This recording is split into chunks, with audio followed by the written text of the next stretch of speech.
and welcome to the Nighthawk Racing and F1 RST Championship. Firstly, I'm Midnight. You can see myself and the rest of our other drivers here on our Nighthawk Racing YouTube, where you can check out the entire back catalogue of seasons 1 to 3 of the F1 RST series. Also, our mini-series and all one-off race events, all of which are highly competitive and lots of fun. Please check out our Instagram and TikTok for other content and races too. Link in the description or scan the QR dot for more information. But now, let's focus on the event at hand. Tonight is Season 4, Round 9 at the High Speed Ring for Blue Lobby. So a little more information on the championship. There are 10 events that you can see on our calendar in front of you now, which are divided up into red and blue lobbies. There are 2 racing events with a qualifying session for the big feature race itself. The sprint race tonight is 15 laps. The grid is formed via how drivers line up in reverse average points scored across the season. The feature race is 58 laps. All drivers must use 2 different tyre compounds while starting on the same compound they set their fastest lap in the qualifying session just before.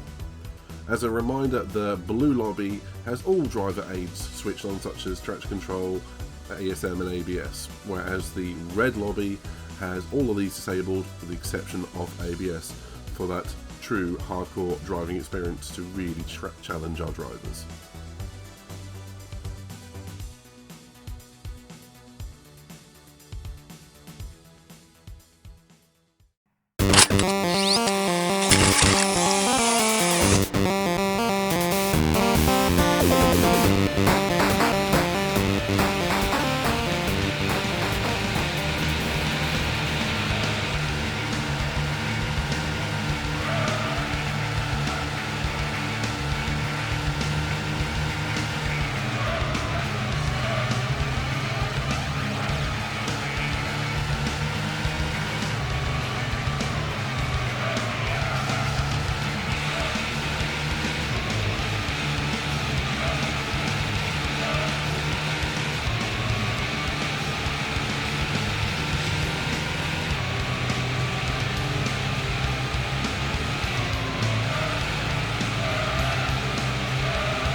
So before we jump into any racing action tonight, let's talk a little bit about High Speed Ring.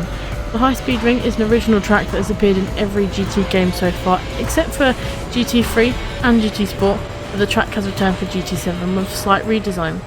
The track is 2.4 miles long, or just under 4 kilometres, and it's only got 6 turns in total. So obviously a lot less than some of the other tracks that we visited this season, but by no mean feat. Although it's only got 6 corners, it's not an easy track at all. It's got very fast flowing sectors and a lot of high speed corners, so be careful on the entry and the exit, and obviously when you put your power down. But I think this track is going to play into people's strategies and obviously the top end speed of their car. If your car's got that little bit more top end speed, you'll be flying around. But obviously remember that it does chew through your tyres.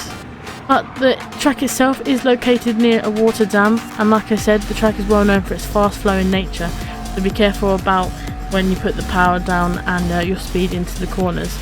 But like I said, it had a little redesign when it came into GT7, and that design has extended the second and third straight and sharpened the second corner, making it more like a hairpin.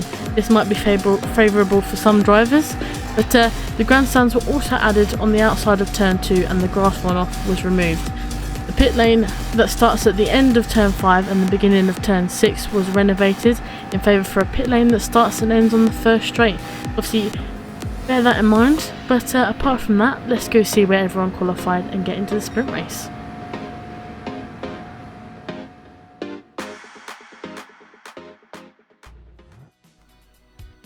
Tonight you join us for the sprint race around High Speed Ring. We're in the penultimate round of Season 4, so you join us in round number 9, and it's going to be quite an interesting round. As you can see by the starting grid here, in pole position we have got the one and only the Super Simon in that McLaren 650S. Joining Super Simon on the first row of the grid, we have Damo in P2 in that Toyota Supra.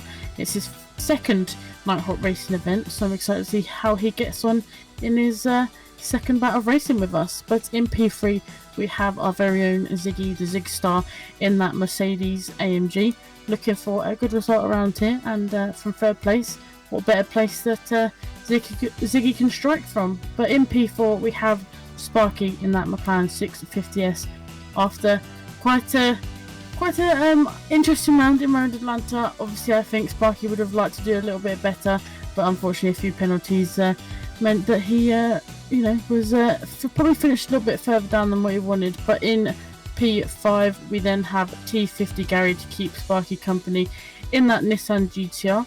In P6 we then have Iceman in that Genesis, looking again for a good result around here, and I'm sure obviously High Speed Ring he'll be able to do that. But Midnight, could you take me through the rest of the grid, please?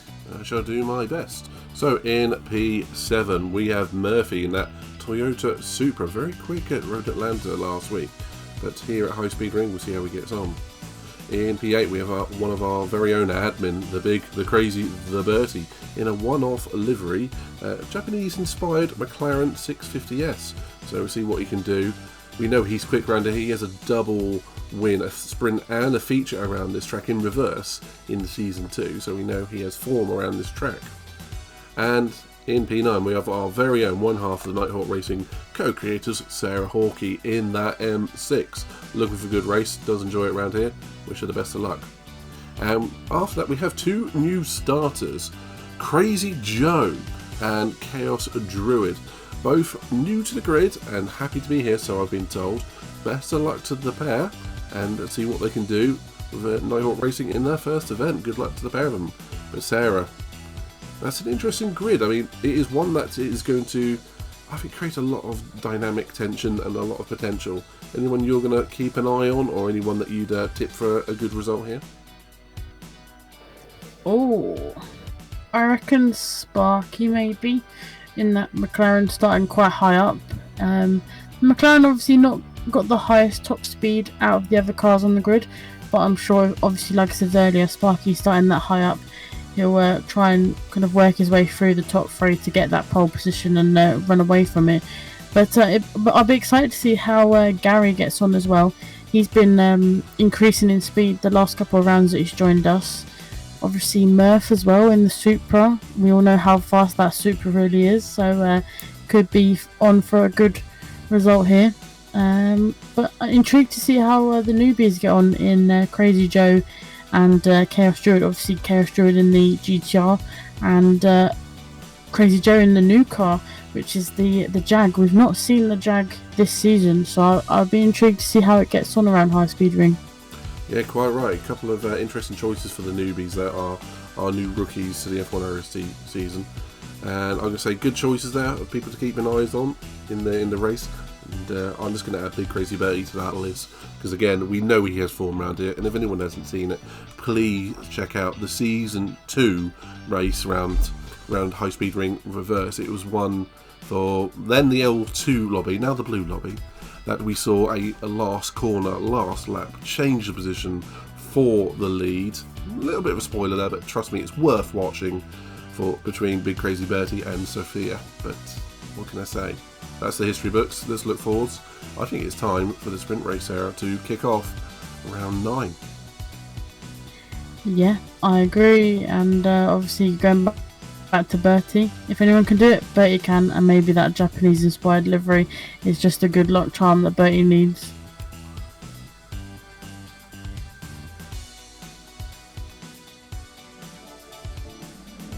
Okay, and here we are for the Blue Lobby Season 4, Round 9. So, the penultimate round of the Season 4 Championship. Simon leads us away as we cross the line with a rolling start. And it's going to be leading Blue Lobby into Turn 1, followed by Damo. Ziggy making an early move down the inside into T1. All the other drivers going single file. Looks like Ziggy's taking the initiative. And we've got another couple of drivers thinking of making a move. Gary on the inside of Sparky. Looks like, at the moment, all nice and calm as we approach Turn 2. Ziggy thinking about the move into Turn 2. Going narrow on the all second corner, but we do have a little bit of contact between Simon and Ziggy. Ziggy's slowing up to let the field through. So that was an interesting one. A little squeeze, but Ziggy playing sporting and let everyone else pass. So it leaves Damo in the lead, Sparky in P2 and Iceman in P3 with Murph following in P4. So far so good, Pedro, apart from a little bit of contact from Ziggy, but he was more than reasonable to give a place back, let alone the whole field there. Absolutely, Midnight, and it's been quite an eventful first lap, but all clean, good battles. Ooh, saying that. Oh yeah, we lost Murph there in the spin there. He's got front and rear damage with those hard tyres, but at the front, Sparky was taking the lead, and we've lost Damo somewhere as well. Did you see what happened to Damo? He is in P5 at the moment. Still running strong. Yeah, he was in P1, but he's back down to P5. Didn't see if that was over a couple of corners or the back straight. But either way, Sparky leading the field away, followed by Iceman, Gary, Bertie, and now Damo and Sarah Hawkey in P6.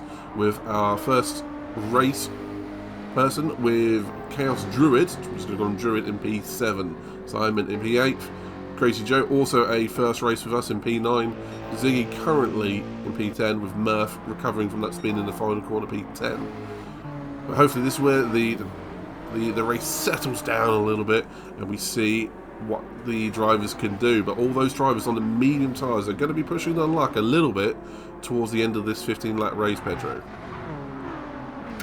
Yeah, it certainly looked like, at least in Red Lobby, that it was going to be very difficult for our drivers to be able to make the tires last. Even the mediums are not guaranteed to last the whole race without having any issues. So drivers on them might start to struggle come in the final laps or so. Yeah, exactly that. So we've got drivers like Damo on the hard tyres. See what he can do towards the end of this race. He'll be a little bit slower at this point, but it will hopefully pay dividends for him later on. But we have the tyre whisperer and Bertie in that McLaren 650S going for a double move. 3 wide. Right, thinks better of it, keeps his nose to himself on that one.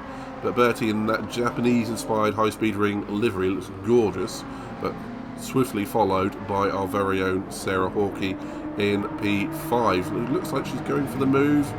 It should be down the outside, followed by the inside. No, tucks back in, thinks better of it. Going for a move into T6 here is a bit of a tricky one. We do see Iceman riding the wall, getting away, but no damage there. A bit lucky there, Pedro. Yeah, and it's super easy when you're trying to take the long line, or that sort of line that Iceman was taking there. It's really easy for you to get a little bit of understeer and get caught up in the curve that's on the inside, separating the barrier from the tarmac. And yeah, just really fortunate that Iceman didn't get any damage from there. Lost a few positions, a bit of speed and momentum, but he should be able to get that back better than if he had damage. Yep, and it looked like there we had a couple of the admin, Sarah and Bertie, having a little bit of a tactical help for each other there. A little bit of a bump drafting going on there, so there's a little bit of tactical play coming in nice and early. And now the race has definitely settled down a bit. Sparky is making a break for it out the front in P1. Ziggy up to P9 again after that first lap turn 2 incident. And Murph's still recovering, although at the back at the moment. But at the moment, as said, Sparky trying to streak away in that McLaren, followed by Gary in that GTR. And we have to say, historically speaking, we know we've had previous champions in F1 RST win in the GTR, but one thing we know about it is it will have higher front tyre wear. So Gary, although quick at the moment, you're going to have to keep watching him, I feel. Otherwise, we do have the two admin, Bertie and Sarah, in P3, P4 respectively. Just keeping a watchful eye on what the top two are doing at the moment. Gary is looking like he's shaping up for a move on Sparky, but again, he's going to have to try and do the move soon as he sets a purple in Sector 1, but he's going to have to get the move done quickly if he's going to hopefully make a break from Sparky, just because of that tyre wear. And in P8, P9, we do have Ziggy and Simon having a little bit of battle into T3. Ziggy on the inside, which becomes the outside, Simon covering the inside, and good racing from these gentlemen at the moment. But keep an eye on that front. Gary looks like he's shaping up to make a move for P1 there, Pedro. And Sarah working with Bertie in P4 to potentially bump draft up towards the top two. Sparky going defensive into T1. That is very early defensive, don't you feel? Yeah, it might cost him a bit, especially if Gary gets his slipstream again. Might be able to get a good run onto the next corner, but crucially, also ensure that they will probably lose a bit of time to Bertie and Sarah behind, because they've been getting slipstream and a bit of bump drafting going on that main straight. And you can already see just how much the gap between them has shortened. Yeah, and then we see Gary looking at a move down the inside of turn 3, but which then becomes the outside for turn 4, but Sparky is drifted wide, but he's again just about managed to place his McLaren in the right place. He's on the driving line, although technically down to P2 at the moment. No, he is down to P2. So Gary has made that work, but now we're going to go through the final corner. These top 4 within a second of each other, but we've got Sparky thinking about going around the outside. That McLaren is very good in the slipstream, so he might be down the inside for the next corner. And just behind, the two had been glued together. That's a thumbnail if I've ever seen it. But now we see Sparky and Gary kind of doing the same thing. Maybe a little bit of bump drafting, realising they're going to have competition from the other McLaren and the BMW M6 very soon. Now this battle looks like it is going to go the whole race distance. Sparky going down the inside of turn 2. Little contact. Just about got away with it. Bertie went narrow there as well. That lets Sarah through, because the racing line round there is really down the outside. Sarah looks like she has seen opportunity to take P2. So P3 and P2 in 2 corners. And little contact, little nerve from Sparky. That does send Sarah a little bit wide. I think she's on the racing line there. She should, in theory, hold that into turn 6. That's unlucky for Sparky. Down a position when he was just looking at taking P1 back. And then we have... Oh, not sure if that was contact with the wall with Sarah, but she got away with it. But we did have Sparky drop a place and Sarah up 2 places in effectively 2 corners there. Good racing from these 4. And looking a little bit further down the order, we've got Damo now, who has Ziggy for company, so he's got past Simon at some point. Damo coming into the pits for some reason. That's an interesting one, but looking at the front, we do have Sarah going for the lead into turn 2. Round the outside, that is the line you want round here, and gets the move done. That is a cracking move round the outside from Sarah, Pedro. And Sparky has seized upon the opportunity, which was Gary off the racing line and down a couple of miles an hour out of the corner, and so Gary down 2 places in effectively 100 meters there. Yeah, these 4 have provided us with so much action already. It's really good to watch just how tactically they've been working in order to ensure that they're all still in the fight for the win at this point in the race. Right, and looking at Bertie at the moment, it looks like he's sitting pretty, just waiting to see what the others do with the tyres. We know the Mclaren is good on tyre wear, but he's going to have to think about making a move fast. He's got a McLaren in front of him as well in Sparky, so that advantage Bertie's got is what Sparky's going to have as well. So now it's going to be Sarah on the defence, particularly long term from Sparky, so we'll see what happens. Wide line into turn 2, Sarah running it very wide, not wall riding but very wide. But like you said, these four providing us with a good show so far. Looks like the top three are making a slight break from Bertie at the moment. He is hanging with them. And Iceman, who's had a bit of an anonymous race so far in P5. Druid in his first race of Night Hawk Racing in P6, chased by Ziggy. Murph recovering, has now got past Simon. And we have Crazy Joe in P10 ahead of Damo, who pitted for those medium tyres. It is strange to pit in the sprint race, Pedro. Yeah, I was gonna say that it's an interesting strategic call from Damo, but I must say I'm a bit concerned for Druid and Ziggy, who've got exceptionally high tyre wear. So will we see them make a pit stop? We will find out. Druid is in though, so that answers that question. That's interesting. I wonder what Druid will go for. Will he go for soft tyres? But we do see in the slipstream, Sparky has made his way past Sarah around the outside of turn 1, and both making their way through turn 2 at the moment. Looks like they're both starting to drop. Gary, I think he's feeling that tyre wear because he's now got Bertie for company. So Gary looks like he's fallen off the cliff of those tyres, and I think we're going to see completely red tyres by the time the final lap rolls round for Gary there. At the moment, battle for the lead. Sarah Hawkey chasing down Sparky. I have a slight suspicion, Pedro, this is going to go to the end of the race distance. It does seem like it. They've got the tyre advantage as well on the cars behind, as you were saying. I think Bertie might be a little bit too far back in order to catch Gary's slipstream.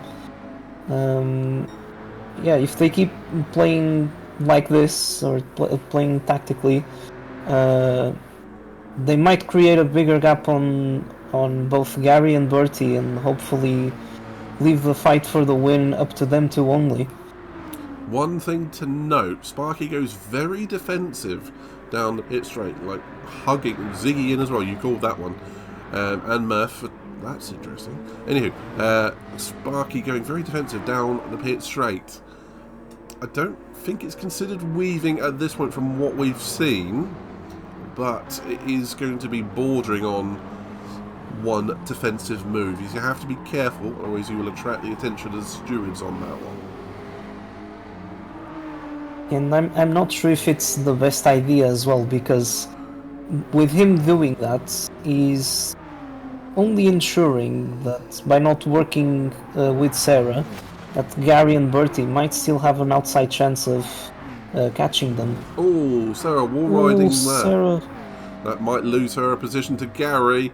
You lose a lot of speed coming off the corner if you accidentally get caught up in that guttering and barrier. And there we go. One position lost to Sarah, but I have to say, I don't think Gary's going to get to the end without those tyres going completely off. At least a lap earlier than Sarah, so this may be only temporary for Gary, but we will have to wait and see what happens. But that has released Sparky. It's unfortunate there, Pedro. It does happen. It's so easy to do on a high-speed ring. It's why it's on our calendar, because it is a challenge. You have to thread the eye of the needle, particularly in that final corner. Yeah, absolutely. It's one of those that it's high risk, high reward, and unfortunately, when just something goes wrong, even slightly, can be quite costly. Just having a look around the track at the moment, we do have a Druid and Simon having a battle over P6. It's good to see some battling going on there. And Joe still circulating on those hard tyres. Ziggy on fresh soft tyres. Maybe he's going for fastest lap. Murph on fresh mediums. And Damo on mediums as well. But at the moment, Sarah with the fastest lap on the back of Gary. So will she be making a move for P2 around turn 1? That looked like a little bit of a bump draft there again. But that has, I think, actually disadvantaged Sarah. She seems to have fallen back after that one. Must have been a fairly She hefty lost quite hit. a lot of speed there. That's interesting, that. Must have been a fairly hefty hit. But that can happen if one driver in front has a slow getaway from the final corner. The driver behind has an amazing getaway. It kind of end up meeting in the middle. And what would normally be a little routine bump draft becomes almost a very high-speed accident. But yeah, you can see Gary struggling to turn left now. He's going to really struggle. He's got 2 laps to go on those tyres. And they're going to die coming around this final corner, I think. It does look like it, and even Sparky and Sarah don't have their lives easy. And I think Sparky might have got stuck on the curb there, on the outside. Because he's lost a lot of... a big chunk of his lead to Sarah at the moment. He has indeed, and also Gary went around the top of that corner as well. He lost a lot of time and speed, so he's now going to be Bertie's next victim potentially. So Gary's pace is going to drop off. We're going to see Sarah's tyres die probably at the end of this lap as well. So all those medium tyre drivers really pushing their luck at this point. Like you said, Sparky getting caught up in the turn 6 barrier and losing a lot of time, so that does leave him vulnerable to Sarah, but we will have to say, does she have the tyre life to actually catch that McLaren at this point? Well, she does certainly have more rear grip than Sparky at the moment, but that will only be helpful probably around the infield section. But then again, if you don't have the front grip to match that, it's always going to be a bit tricky. I guess we will have to wait and see, because as we've said a few times, a small mistake around here can be quite costly. Yeah, there we go, another small mistake. Gary, 2 laps in a row, or 2 out of 3, has unfortunately had the same incident and has lost the position to Bertie. And I was just having a quick look around the grid, and it looks like Iceman has one of the best sets of tyre wear, particularly on those medium runners, across the grid. So that bodes well for the feature race later on. And I feel the positions that we're in now should probably be set, because Sparky is going to just about hold on. Sarah's tyres are giving up around this lap. Bertie's are about the same as Sarah's in this respect, and Gary's have definitely gone off. So going for those medium tyres hasn't paid off for some drivers. Although they're getting good positions, it's definitely compromised the last couple of laps. But that's a trick around here, Pedro. Sometimes you have to try and gauge it. Sometimes you have to get away from the pack and then think of conserving later on, rather than thinking complete long game. It's a bit of a catch-22 around here, but it has seen Sparky. Looks like he's going to come away with a win for this one in P1. Yeah, he's going to take the win. He's clear now. And Sarah's going to be coming up in P2. Stuck. Yeah, still a pretty good result for her as well. Yeah. Great for Sparky, also great for Sarah, showing that she is looking in good form for the feature race. Bertie, well-deserved P3. Gary, P4. Iceman, looks like he's closing in at the end on P5. Druid, now he pitted, so that's interesting. Interesting to see. He's not that far behind the leaders. I think he only lost 15 or so seconds in the pit stop. Something to keep an eye on for later. So he takes P6. Ziggy, also pitting. Didn't quite get to take the fastest lap, but we're going to see Murph and Simon almost across the line together. Ooh. Murph just checking P8, Simon P9, Damo in P10, and Joe, Crazy Joe, in P11. Sarah taking the fastest lap in P2, Sparky taking the win, the deserved win today. And what can we say? That was quite an interesting race, very tactical at the front, with a little bit of bump drafting from the Nighthawk Racing admin. But Sparky just holding on to take the victory today. Unlucky for Gary, I feel, Pedro, but I think we've learned a lot that we can take with us into the feature race. Yeah, it certainly doesn't favor the fact that that Nissan seems to go for its front tires a lot more than, obviously, compared to the cars that were in front of him. And I do feel like Sarah had a really good chance at a win today, but coming out with a P2 is nothing to be disappointed with, as it did look like she had that outstanding pace, even at the end, considering the tires she was in. Yeah, really impressive stuff from particularly our top four, just fighting until the very end. Yeah, some interesting strategic calls in terms of coming in for a pit stop at the sprint race. But I'm looking forward to seeing what all the drivers have in store, because it also seems to me that this track is one of those where there's not usually a big difference in terms of pace between the drivers, which coupled with, you know, maybe you get a slipstream from one of the cars in front, etc., might be able to play things a bit more strategically and keep yourself in the game. You're always up for a good result around here. Yeah, quite right. And like you say, a lot of the drivers had very, very similar pace, and particularly over different tyres, so it's going to be a very tactical one, and I think we're shaping up nicely for what could be a very interesting race in the feature. So with that in mind, let's go and check out what happened in qualifying and see who is going to be taking pole position and then threatening to take the win here at the High Speed Ring Round 9 Season 4.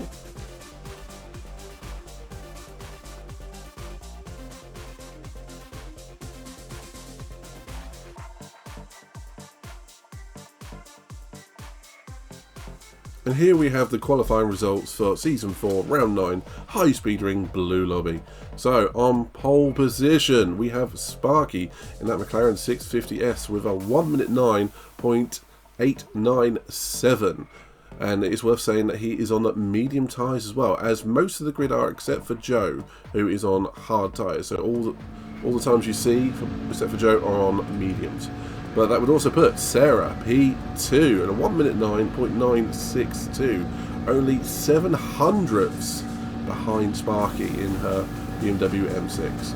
In P3 we have T50 Gary with a very solid time, matching Sarah Hawkey for P3, but Sarah, posting the time first, gets P2. In P4 we have our very own big crazy Bertie with a 1 minute 10.075.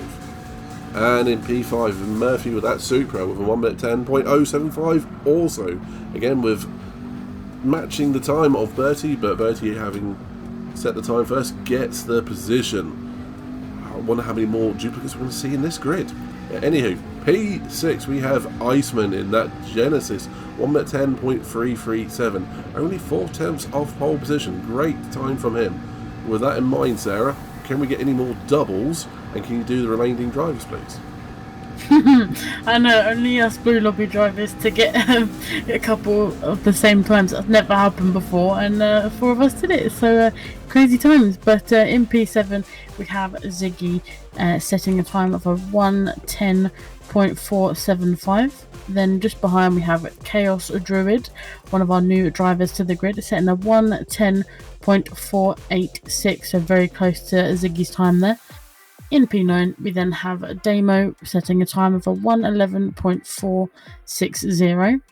Then just behind we have Super Simon, also setting a time of a 1:11.933. And rounding off the grid tonight, the penultimate round, is Crazy Joe, another one of our drivers to the grid, setting a time of a 1:13.638, and also sets that time on the hard set of tyres, everyone else choosing to go on the mediums. But yeah, quite an interesting qualifying session there, Midnight. Yeah, definitely. I don't think we've seen that many duplicated times in all 4 seasons. I think we've seen it once or twice where we've had a couple of drivers on the same lap time, but not 4 drivers doing, you know, the same thing as someone else. Or yeah, Interesting one, but looking forward to the race. That is definitely set us up nicely, particularly the top 5 drivers within 2/10 of each other. That sets us up for what could be a very epic feature race here at the High Speed Ring.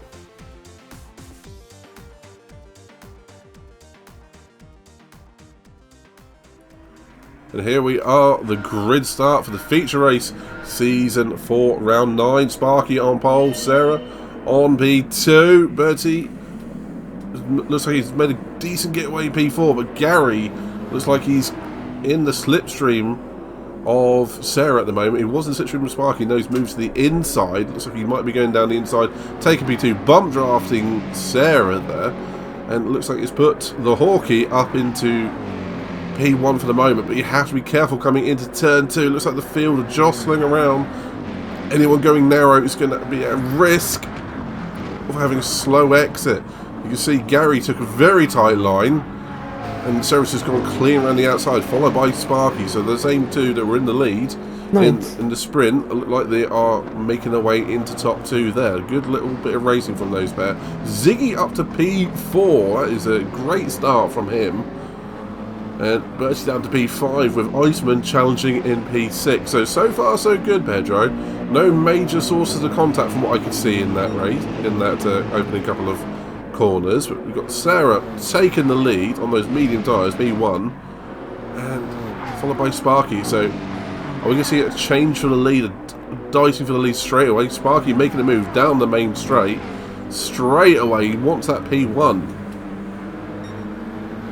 Yeah, I'd have to, unfortunately, coming back on what you said there, I'm gonna have to disagree. There was, unfortunately, a bit of contact between Crazy J and Damo into turn 2, which meant that Damo lost control of the car and ended up hitting the wall, collecting damage in the process, which put him in the back of the grid.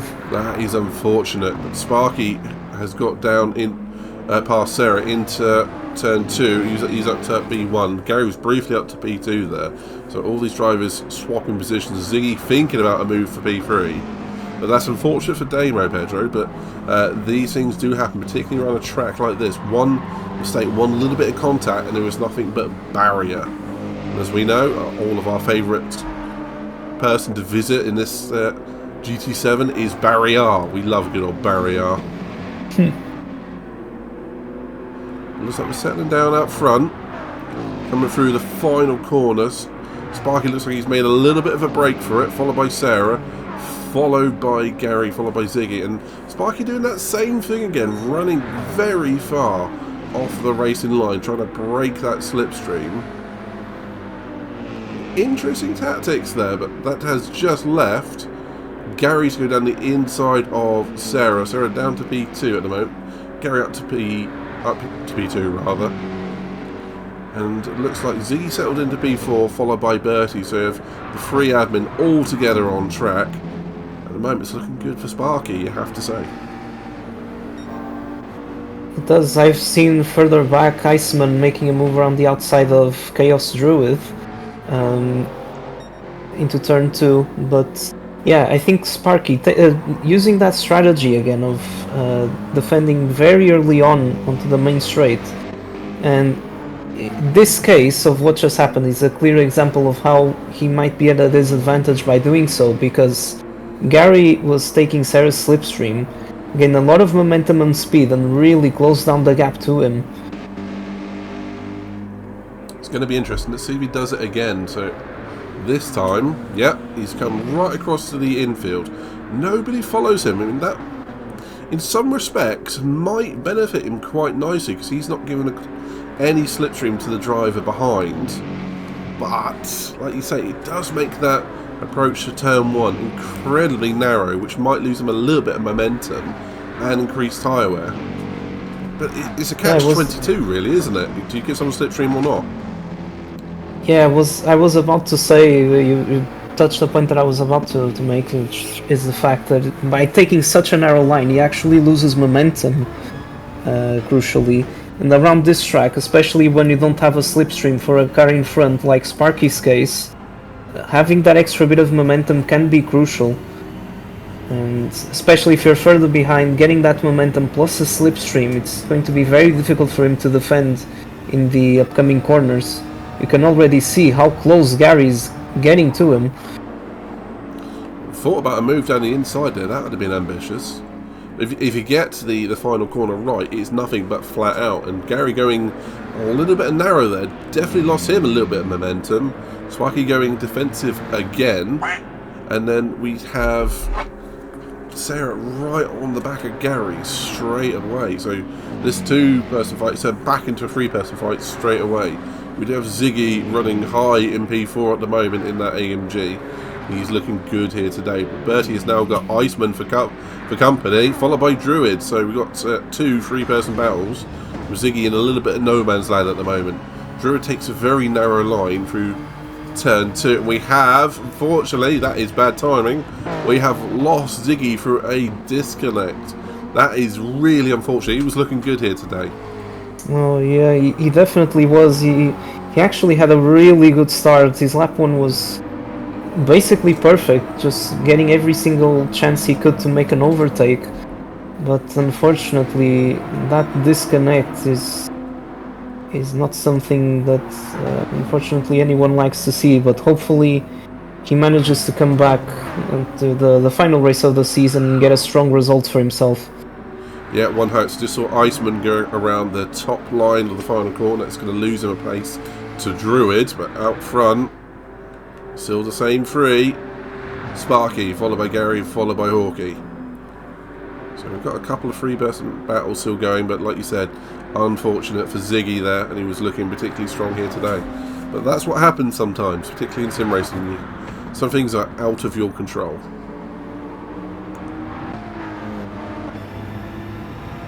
At the moment, it does look like lap 6, this 58 lap race, is starting to settle down a bit. The drivers are going to be in two minds. I mean, we've all been in this position, Pedro. Do you go for the move and then tow everyone else behind you along, or do you just play it patiently, sit in someone's slipstream and just try and see how the race unfolds? It's two different schools of thinking, and it's something that you will see also in the red lobby from a couple of drivers. But ultimate, oh, Sparky, that's unfortunate. That is one thing you can't plan for, is when you unfortunately have a little bit of a touch with the barrier, and it's dropped from first to third in a matter of 2 or 3 seconds. So unlucky there. But yeah, Pedro, it's one of those moments. How would you be thinking of playing this race? Strategically, or just get out in front and push? Yeah, just sorry, in the meantime, Iceman went for a move up the inside of Druid into turn 1. But yeah, you're definitely, you can go really two ways about this.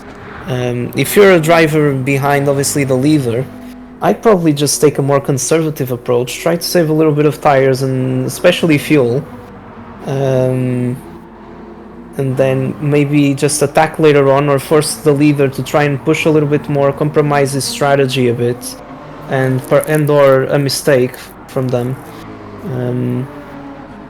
But if it gets to that point where you're seeing that you're losing a lot of time just by being behind the car, I'd probably try and go for a move.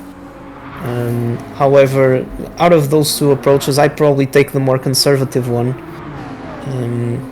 Right there with you. Because yeah, there's no such thing as being too cautious around a track like this. Right, just catching the halfway through a move there, Iceman going down the inside of Bertie into the final corner. So Bertie falling back a little bit at the moment. He's falling into the clutches of Iceman and Druid. It looks like he's almost...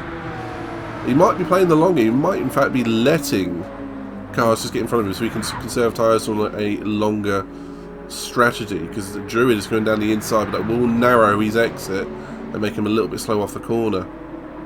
No, Bertie lets him go. I do wonder if this is a long strategy from Bertie, because we've already seen a couple of drivers pit. Damo obviously with damage. Murphy's already been in as well, so maybe he's noticed that tyre weight is significantly higher than expected. Yeah, it did look like it, because I was watching Murphy's pit stop and his front right tyre was virtually gone. So after only 7 laps. Yeah, he didn't refuel as well, so I'm pretty sure he might be able to try a bit of a more a bit of a strategy involving more pit stops.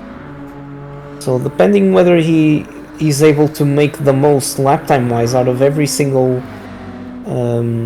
tire to compensate for the fact that he's gonna be pitting more than possibly other drivers in front, could work to his advantage, but it's a bit concerning just the amount of tire wear he already had. But hopefully he'll get through and be able to come up with a good strategic process later on.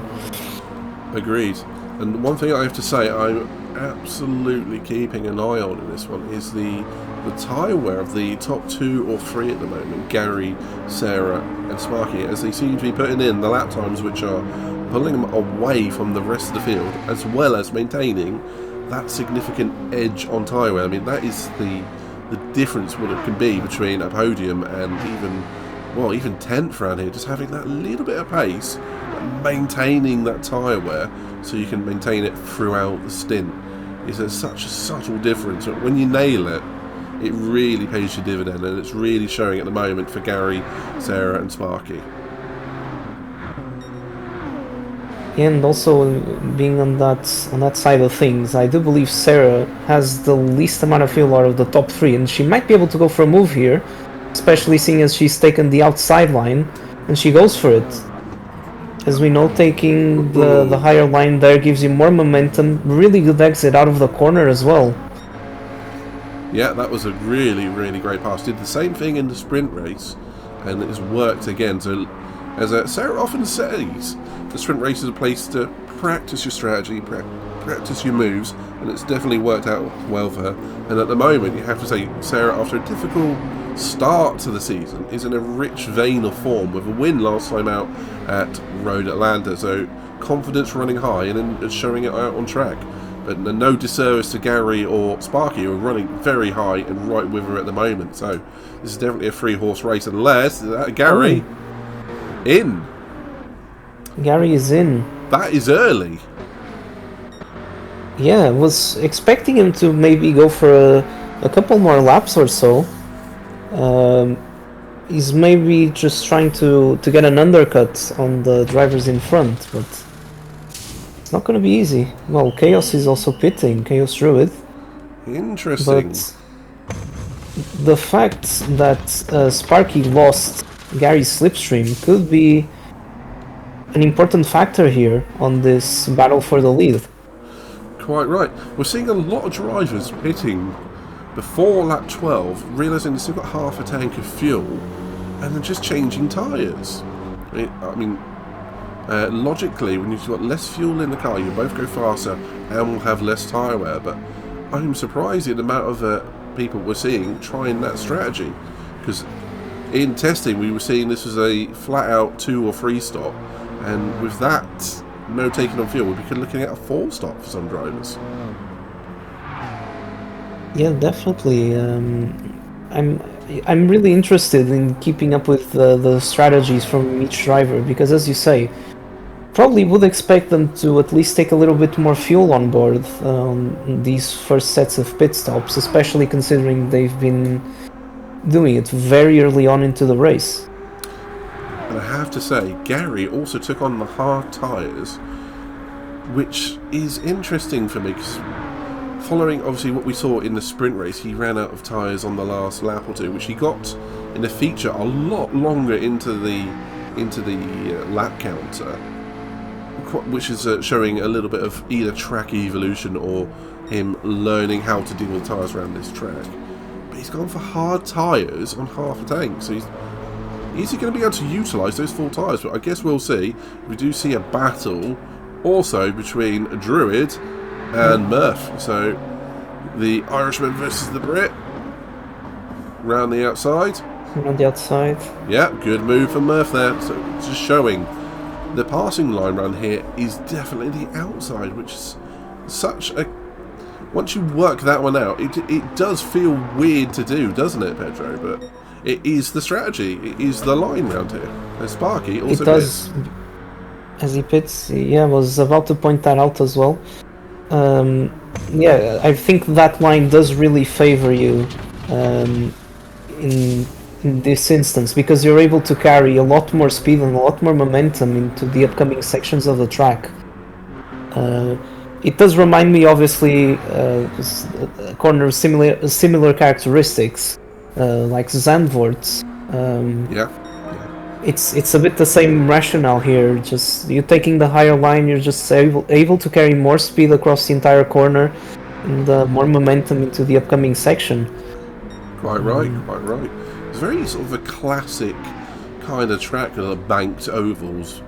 It's probably the closest we get to NASCAR racing in GT7, with a lot of banked corners around here, but obviously with a few more right-handers dotted around on this track. But that said, it does look like we are sort of settling down at the moment. Oh, do you see Iceman running wide in the final corner? Ooh. He's going to lose a bit of speed, but he got away with it. But he's now going to have probably Bertie for company anytime soon, I would imagine, after that. But Gary, after that pit stop, has definitely... He's fallen down to P4, but he's on fresh hard tyres, setting 1 minute 10.4s, so he is up to speed. He's lapping about 8 to 9 tenths a lap faster than Sarah at the moment, but it's going to be one of those. It's going to come down to strategy at this point, as the lights come on for a lot of the cars, the sun is setting. The strategy is going to be, how far can you take these tyres without needing to pit? It's very much a survival race. It's the survival doubleheader between High Speed Ring and Bathurst. So we are definitely seeing aspect of that. But Druid and Murph still going at it. Turn 2 again. Yeah, they've been super close to each other, and I thought Druid was going to go for a move at the exit of turn 1, but he actually bump drafted Murphy instead. Murphy obviously pitted very early on compared to other drivers. Speaking about pit stops, Sarah is going at it for her first pit stop. Yep, there she goes. Well, that's going to be for fuel and tyres. I would imagine probably a hard tyre going on. We have to wait and see what happens. Iceman picks up the lead for the moment, followed by Bertie, who's keeping those medium tyres in a good window, but he's not going to be long before he has to come in as well. And it will probably give Gary the lead for a short time, but he will be in shortly for some fuel. So different strategies playing out. Sparky did go to the hard tyres in the end and a full tank of fuel. Is he going to come out behind Sarah?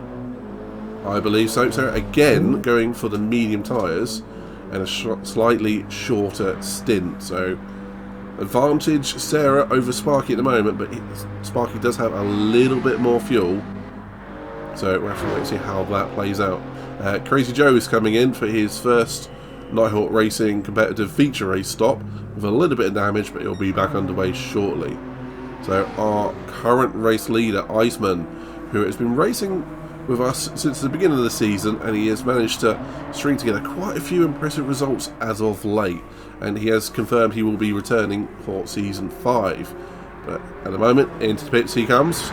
Bertie will take the lead, followed by Gary, and Iceman comes in for his competitive pit stop.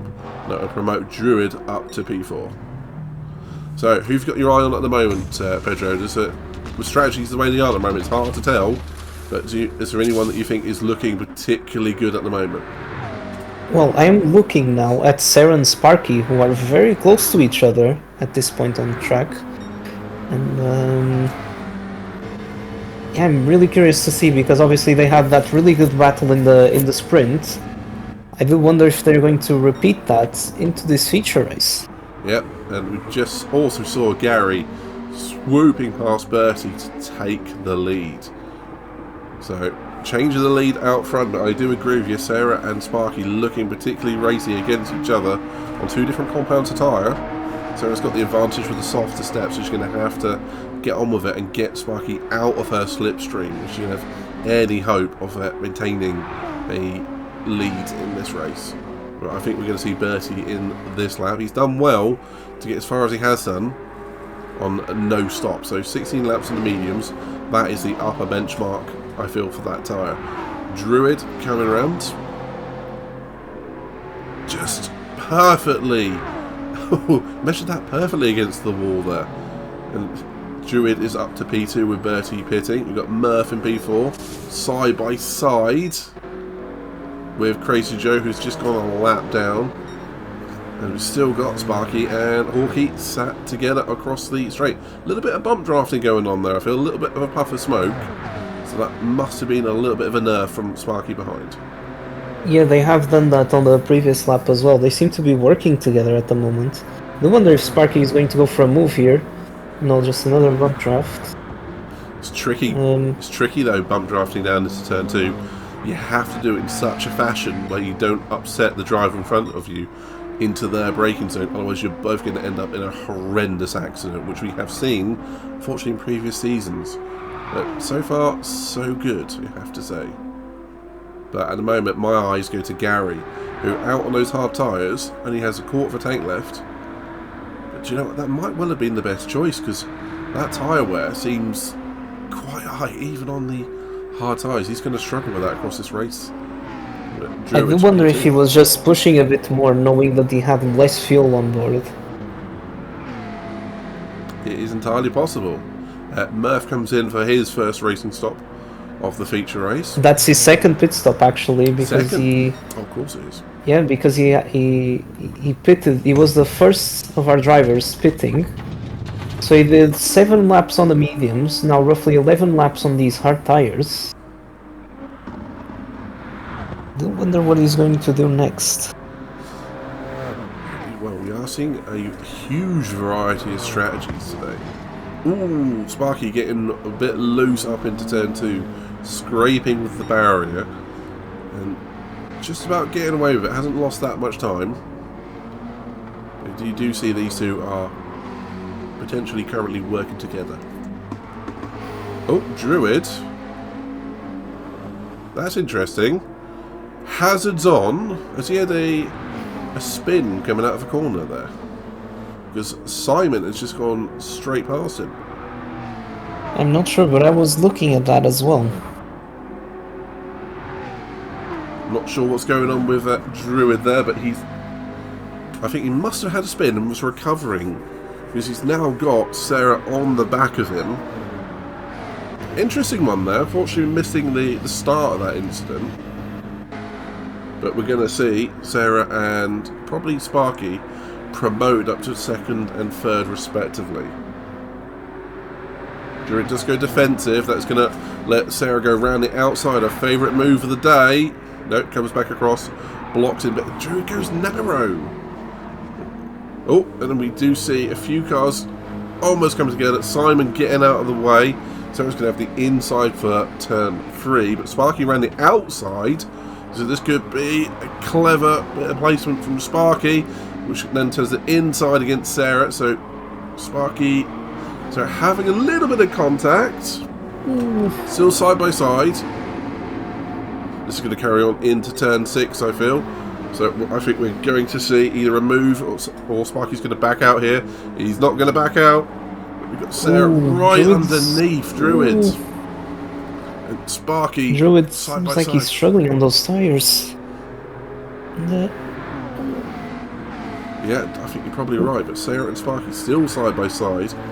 At this point, one of them should probably back out of it and let the other focus on the driver in front. Because when you go from a 2-person fight to a 3-person fight, all you tend to do is slow yourselves down. But that said, that's not what you're thinking at the moment. You want the position, and it's letting Druid get away. Stamer comes in for another pit stop. Little bit of a moment there from Sarah. She ends up in the wall. Looked like maybe a little bit of lag. I'm not entirely sure, but that could be a shooting incident afterwards. We have to wait and see. But we carry on for the moment. No damage from Sarah or Sparky. So for the meantime, we go on lap 20. Looks like it's been a pretty spicy one. Coming into the final corner, Sparky on the inside, Sarah on the outside, and it looks like, ooh, that was a squeeze. That was a bit of a squeeze from Sparky. Yeah. Oh, that is unfortunate. Again, no damage. They're going to keep going. We have to say, Druid also in his defence. I mean, it is a little bit surprising he had fallen so far back to them with those hazards, with the possible incident a lap or two ago, but he is now fighting for his life, holding on to P2. But you have to say, is that a little bit of a fool's errand, Pedro? The amount of fuel that Druid has got, he's not in this battle. Sparky and Sarah have significantly more fuel. And Damo gets out of the way. Do.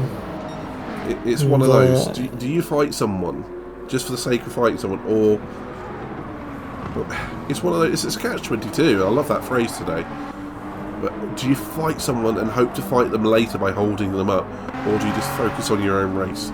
It's very much down to the driver and individual. But as we see, our current race leader, Gary, has come in the pits for his second stop. But that tyre wear, I think he only managed 12 laps on those tyres, and they're nearly shredded as well, so he's possibly on for a 4-stopper. Does seem to be looking like a tyre wear seems to be catching our drivers off guard. Tyre wear definitely looks quite high, and Druid is in again for another pit stop. Yeah, with his fuel, that was to be expected. Sparky But saying that, his tyre wear was quite high as well. So sorry about that. That's all right. I was just saying Sparky doing the same trick again with the pulling off to the left-hand side of the pit wall, and he just goes narrow. He's invited Sarah for another move around the outside. These two fighting tooth and nail. Sarah going down inside from the outside, cutting back under, which then unfortunately becomes the outside. Sparky sitting in the middle of the road, just about holding position there. These two drivers dicing for the lead. It's entertaining, I have to say. It definitely is. He's definitely, Sparky has been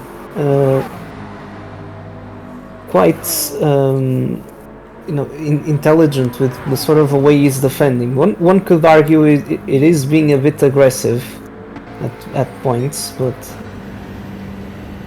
so far I think so good. But Sarah does seem to have a tire advantage because Sparky is on a harder compound and he's got roughly the same amount of wear, but as we know, those hard tires being the same amount of wear as the mediums, pace will start to drop off soon, so he's gonna have to try to think of a way on how to keep Sarah behind him at this point of the race. I agree. The only thing that Sparky's got in his favour at the moment, he has a little bit more fuel, and those tyres did go on, I think, a lap, maybe 2 before Sarah, but that can leave him vulnerable to an undercut. So we'll have to wait and see how it plays out. It's one of those things we've learned in this championship, not to count your eggs before they're hatched and all those other kind of metaphors. But we do see Sparky, there you go, gets wide into turn 6. Obviously headlights beaming at the moment, and you will definitely see part of that McLaren worn down the outside of that barrier at this point. That does give Sarah a good little lead into the first corner, and that lost Sparky about a second and a half there, enough to fall out of the proverbial DRS zone, the slipstream area. So at the moment, Sarah looking confident as she approaches turn 2 round the outside. I love watching cars through here on that high line, as you see Sparky, and I think that was Damo just behind doing the same line, who's a lap down at the moment. But this track being so short, being a lap down can easily become even a podium position in the space of a lap or so, ending on pit stops. At the moment, Iceman running P3, followed by Bertie, and Gary after his second stop with a full tank of fuel, running P5, a couple of corners behind the leading pair. So, nearly halfway through the race, Pedro. Looks like it has settled down just a little bit at this point, but it does look like we've got 2 clear fighting for the lead at the moment. Anyone else that is catching your attention? Yeah, I'm very impressed with Weissman's performance so far in this race. I think obviously he's a bit far away from the leaders at the moment, but he's been quite consistent. He's lapping at a good pace, and if he keeps going like this, he might be in with a good shout for getting a podium. Very true, very true. Just looking around the grid, we have a lot of drivers now on the hard tyres.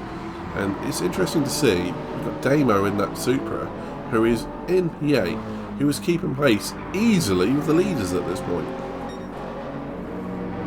Yeah, quite impressive from him as well, especially considering that he unfortunately got involved in that incident very early on, which also made him get some damage.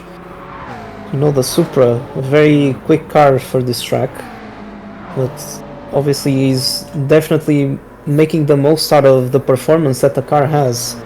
And, still have more than half of the race to go, so nothing is done yet. And as you said, he's lapping at a really good pace, just matching the leaders, so anything can happen. Quite right. Just keeping an eye on Iceman. He's often only a tenth or two behind the pace of the M6 of Sarah and the McLaren of Sparky. Only a tenth or two off those pair, with Bertie doing very, very similar as well. So we have very similar paces. And if you check out the Red Lobby, which, Pedro, you were lucky enough to do the commentary for, we did see that the Supra, as in Damo, or in Red Lobby Dark Lord, was a very, very quick car. So with that in mind, seeing Sarah's pace out front, I think that's pretty astonishing to see the M6 in the lead today. Yeah, I must say, when I did the sprint race, the car was looking quite solid. I wasn't expecting it to be this strong, particularly because of a sixth gear. That seems that maybe wasn't the best suited for this track, but the car is performing quite well. And yeah, I mean, Sarah is doing very well on herself and really maximizing the performance out of that M6. Look, it's really good to see. I think she's opened a gap of just a little bit over a second to Sparky at the moment. Almost 2 seconds. Yeah, she's going to start feeling that tyre wear any time though. But we're getting to that point where it's about time for the leader's second stop. So we might see Sparky and Sarah come into the pits at roughly the same time, which will let Iceman inherit the lead for the second time today, I feel. But you have to say, Iceman doing a good job as well, just subtly under the radar. Hasn't had to make any moves, just maximise his potential. Oh, Sparky ran the outside again, causing a load of sparks. Sorry. Timing. But wiggles the car to make sure it's alright. The point being, Iceman scooting under the radar a little bit, just maximising his own potential and doing well, but he's going to have Bertie for company at some point. Damo looks like he's going for a lap he's going to unlap himself, which he is fully entitled to do, as long as he eventually turns off that indicator, which has been on for a couple of laps now.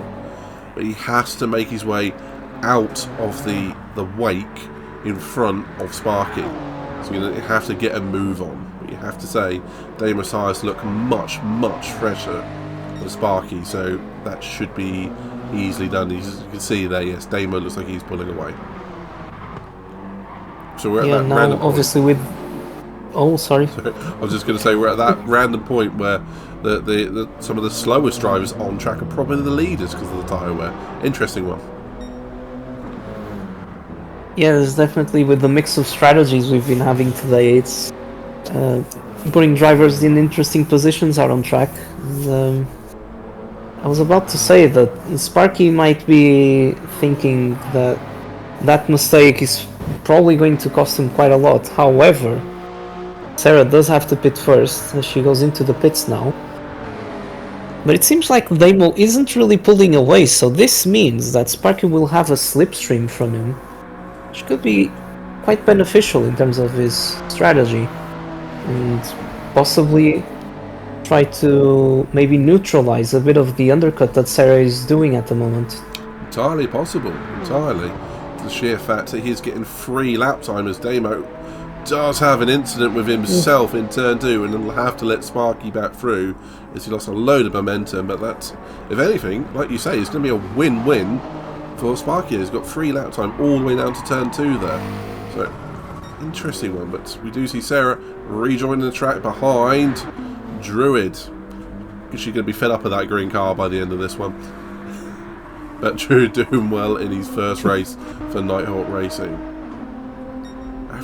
Yeah, I was about to say, very solid performance from him so far, even in the sprint. Being one of the only few drivers who made a pit stop in that sprint and still coming out with a decent result. So, with all to play for, I do wonder where he's going to finish. Yeah. Oh, Iceman having another grind across the final corner. Sparky in for his Sparky. stop. Interesting. So he only managed to go, I think, 2, maybe 3 laps longer on those hard tyres compared to the M6. That gives us a nice ballpark of what to expect later in this race. As I say, the great unknown at the moment, as you do see Iceman come in, the great unknown is Gary. He's very much out of sync with a lot of the other drivers. I do think he's on an extra stop strategy, but he's going to have to try and make that up in raw speed. So he will be chasing down Bertie potentially to see what happens. I don't know how to call this at the moment, Pedro. All the strategies are so overlapping and all over the place compared to even each driver next door to each other. As you do see Gary touch the wall a little bit. I don't know how to call this at all at the moment. Yeah, just the same as you. I'm trying to really sort out what could happen. As you said, like a lot of the drivers are a bit out of sync with each other in terms of their strategies. And yeah, I really don't know what to call here. It's definitely a bit of a peculiar scenario at this point in time. Interestingly, Sparky did go to those medium tyres rather than the hards on this occasion, and Sarah's gone to the hards, so they've switched tyre compounds. And Sparky has definitely undercut Sarah quite massively. But that said, he's carrying just over half a tank of fuel. Sarah just about 3/4 of a tank. So again, they're roughly even on track when this all filters out. When you factor in stop time. Interesting, but we have to see what happens when we get round to the final lap. Although I've just noticed, Pedro, it is very rapidly. It looks like it's descending into darkness and a little bit of mist. Could we be seeing a change in the weather sometime soon? I was wondering that, because a few laps ago the sky was looking pretty cloudy, pretty dark as well. It cleared up, but now, as you quite well pointed out, it is looking a bit misty and hazy. It would definitely add another layer to already has been quite an interesting race from many points of view. Yeah, I mean... Ooh, I've got a theory, Pedro. I've just noticed Bertie has gone round on basically red front right tyres. He's basically almost driving on a flat. I think he's seen something on the radar. And he's extending his stint. Despite being slower, he's trying to push that car into a window where either he's thinking either rain is coming or he's just not sure what the weather is going to do. And he wants to be certain before he makes his stop. Because you see how slow he's having to go around some left-handers in particularly. You just can't get that car rotated anymore. You just see that understeer. And he would not do this unless he had a reason. Yeah, it is well spotted, and then again, it's probably better to maybe, compromise yourself a little bit, losing a few seconds before your in-lap, than pitting at the wrong time for any wet weather tires and losing even more because of it. Well, here he comes. We have to see what he goes to. Damo in the pits as well. So it looks like we're seeing a lot of action in the pits at the moment. Gary takes up the lead again. Sparky will go into P2. Chaos Druid will take P3. Nope, Druid's in as well. So, to be fair, he was very short on fuel. Let's wait and see what all these drivers go to.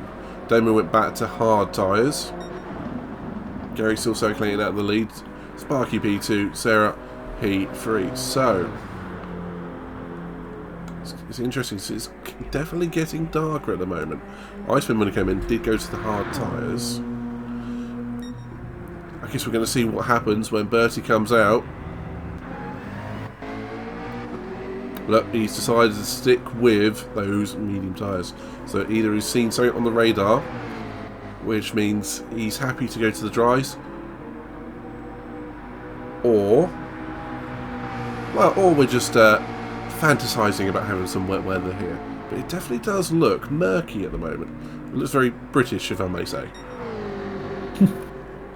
Yeah, it does. I mean, it is quite suggestive that it could rain, if I'm honest.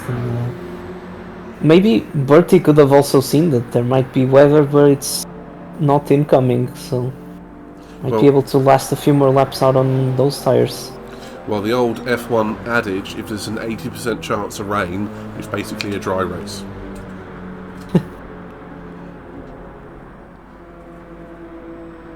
Either way, darkness is descending slowly. Headlights are on full beam now, which it does give you a bit of a unique challenge around this track. As soon as you go into that tunnel, you get blinded by the lights, and then coming back out the other side, your eyes really do have to readjust.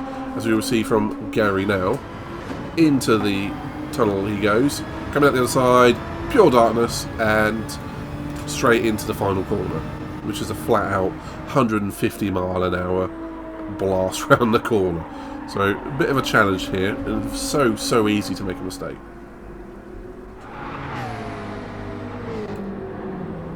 Oh, midnight.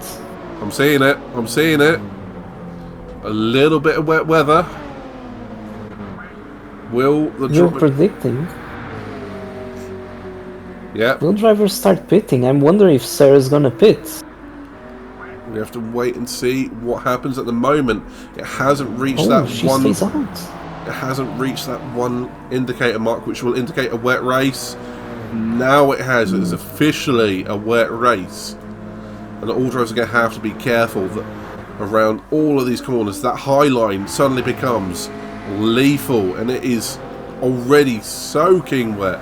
Yep, heavy rain. Here we go. All drivers are going to have to be so careful. You can see, yeah, understeer straight off. That is so unfortunate for Sarah, but you can see the side, there is no control there, and all drivers are going to be. Gary's off as well. Exactly the same. Big spin. Contact with Sparky. Oh, hit Sparky. Sparky got damage. Yeah, either he's had an off, or that is from Gary, but that won't be an investigational worthy incident. The sheer fact that was an out of control Gary. No way he could have controlled that. But coming into the final corner, they're going to have to crawl around it. So taking that high line now is nothing but a sentence to hit the wall. Both drivers scooting round the final corner. Oh, Gary losing it on the pit straight. That shows you. Oh, 180, 360. Yeah. Oh, and he's come to a rest of about a 540 there. Sarah, another spin in the second sector. And what's Bertie up to? Yeah, again, another spin. Let's go to Iceman to see if he's spinning. He's on inters. He has saw it coming. That has worked out beautifully for him. Druid got to inters as well before the rain hit. Murphy coming out on... That can't be right. Hard tyres? Right? Surely not. Well, he's stuck with it. But Sparky has made it into the pits for the tyres. Gary has made it in. Iceman trying that high line. That's not going to work, man, even on the inters. Sarah making her way. It's dropped position to P4. But following that low line, that's exactly where you need to be. Well sussed by Sarah there. Bertie coming around as well. Sarah into the pits. Bertie staying out. Simon having his spin in the background. Just about seeing that. Sorry, Simon. But we had Deimos coming in as well. Murph, yeah, he's had a incident somewhere. Big damage and a spin. Those hard tyres were not the right tyres, my friend. well, Midnight, I'm not sure if you've noticed, but Gary pitted for the Inters, but he didn't get any fuel on board. Tactically, maybe a little bit of an error. We see Murph having another spin. He's just gone for the tyres to survive for the meantime. This has really, really benefited Iceman beautifully up to P3. Bertie's still staying out on those medium tyres. I don't know how he's being able to control the car in those conditions with those tyres. Driving very slowly, I would imagine. But we're going to see Murph is having another spin. We're going to see Chaos Druid coming around past Bertie. He's going to have miles more grip to simply outdrags Bertie. No, he had a little bit of a lift. So going from that wet to the dry is often really, really difficult. You have to get a bit of a snap oversteer. But Druid down the inside into T6. Bertie round the outside. Murph having another spin on the final corner. Sorry, Murph. Sarah having another spin. Sarah actually went to hard tyres. Didn't go to intermediates.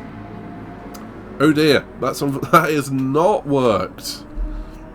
Maybe she saw on the radar it was going to stay dry, but unfortunately it's going to plunge her down the order and maybe even a lap down. That is unfortunate. But that does bring us to the front again. Sparky and Gary still going at it for the lead, but Sparky's looking in control now. He's got way more fuel, like you pointed out. Sarah has gone a lap down after challenging from the lead. It's just one of those moments where either a misclick on changing tyres or seeing a gap in the weather just isn't there, goes wrong. So unfortunate, Pedro. Yeah, I'm really, in a way, heartbroken because Sarah was doing so well today, and it really is a shame to see how this race has unfolded for her. She was doing so well in these right conditions. We obviously mentioned as well that a change in conditions could quickly cause a lot of disruption in terms of strategy and in the way that you do need to adjust your driving around this track as well, because you pointed that out quite rightly a few laps ago that particularly turn 2 you are not really able to take the high line. You should prefer a lot of the lower lines that you wouldn't be taking in dry conditions. Yeah, really unfortunate for Sarah. I'm not sure if it was just a misclick or she thought that the track was maybe going to dry up a lot sooner. Yeah, hopefully she can still be able to salvage something out of this race. So a little bit of damage limitation, but it's obviously a shame to see, as it looked like she was going to really battle for the win today. Quite right. I have to say, some of the drivers calling it beautifully. The two drivers that come to mind are Iceman and Druid, both calling that and getting away with no damage, no spins from what we saw. And Iceman up to P3, Druid up to P4, and within a shot of Gary there, Iceman. So crazy little bits of strategic play from him. But Bertie, I'm going to say as well, still circulating on those same medium tyres.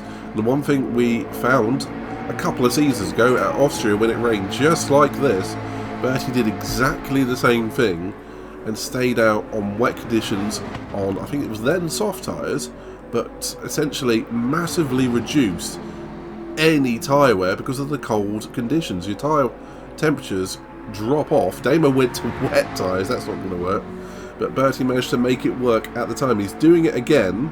It's at that point with the moisture on track where it's borderline. I still wouldn't be on slick tyres. In testing we saw this, and any wheel on any sort of camber part of the track can easily make you spin. So all hats off to Bertie at the moment for just circulating the way he has. Actually, same to Sarah, for simple fact she's making it work as well. But unfortunately, during that period, has lost a lot of time. So it's a little bit catch-22, Pedro, isn't it? Yeah, I mean it's definitely interesting that Bertie opted to stay on the medium tires even when the track was quite wet. Obviously, with the damage he's been carrying, I do wonder if that lap time that he lost by staying out on those tires will have compromised him a little bit, especially coming the next few laps. If he manages to stay out of trouble for now. Well, just I don't know, he does have damage as well, so I don't know actually. maybe he's just trying to get into a window where he can pit for the final time and go to the end. A set of hards on that McLaren will probably do 17 or 18 laps, so he must be thinking that. But it is worth noting at this point that the pace of Sparky in these wet conditions is only 2 or 3 seconds a lap slower than full dry conditions. That is pretty radical speed from him. Gary himself as well, lapping about the same sort of pace, with Iceman as well. So these three have incredible pace in the wet, slippery conditions. Yeah, I think we're definitely starting to get to that crossover point. Obviously, you can still notice that some parts of the track are still quite wet. You can also see dry line forming. There's a yellow flag. I think Damo must have hit the wall. I've been getting in the way of the leaders there. Yeah, almost it's still going. Almost certainly with big damage. In these conditions, from those dry tyres, it's entirely possible. Yeah, and that, because I was about to point out that you might be able to go on the dry tires, but obviously the dry line is just so narrow that any little deviation from it can lead to serious consequences. And I think unfortunately that's what happened in Damo's case. We do see Murph, he has realised that the track now drying out is definitely causing some overheating issues for the intermediate tyres. We do see Simon on the back of Murph as well. Simon going around the outside. Oh, good move from Simon here. He's going to have the racing line into turn 2. Thinks better of it for the meantime, but Murph is carrying a lot of damage. It's good to see some handy little racing from Simon. He's been loving and enjoying the racing here, and he wants nothing more to have a good race with a couple of competitors. So seeing a lot of positivity here, but he is going to have to be aware. Blue flags are waving. We have Gary directly behind the pair of them, and Simon letting him know he's going to move out of the way, let Gary through. Good racing there from Simon, good awareness.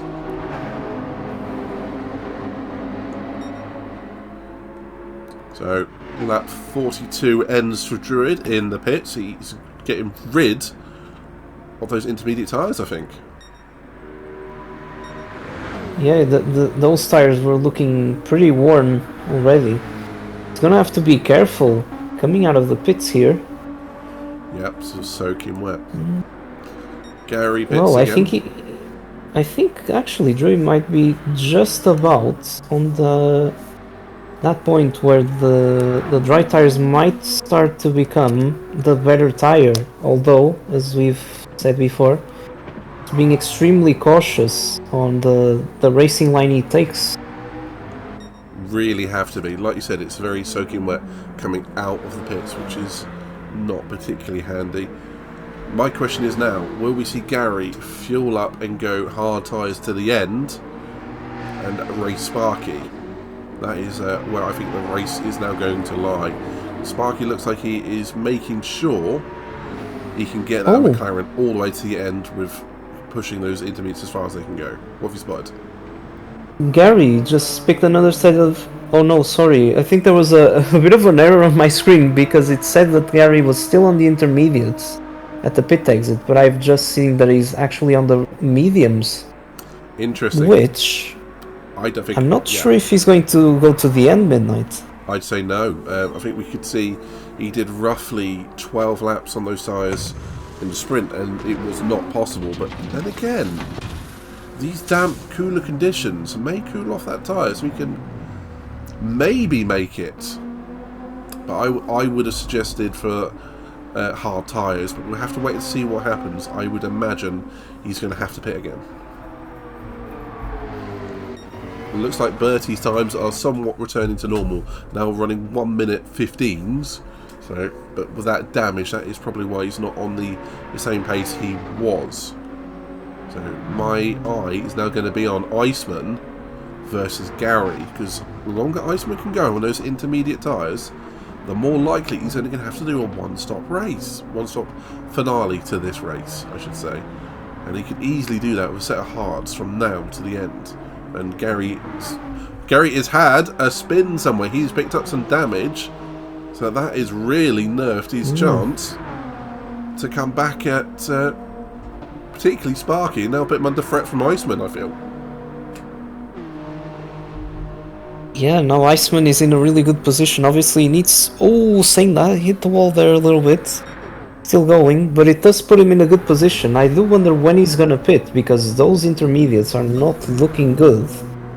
And surely we're starting to get to that point on which probably better to, or at least he should be considering Sparky going on the dry tires. Yes, Sparky there with a bit of a scary moment. clattering the wall, ending up against his nemesis, Sarah Hawkey, down the back straight. But Sarah, being a lap down, will be obliged to move out of the way at some point. But Sparky looked like he got on the wet stuff and just ran a little bit. He's doing it again. He's doing it again. He's going to... I would not like to be the driver of that McLaren up on that wet bit at that time. Oh, that's very high risk from Sparky there. Yeah, and he is in the net lead of this race, and he's running into that moisture, and you can see Sarah, even with the damage, she's just pulling away from him. And this is where a little bit of a driving knowledge of the track and knowing how the car performs in wet conditions really pays off. Sarah obviously learning that the low line until it is bone dry is exactly the place to be.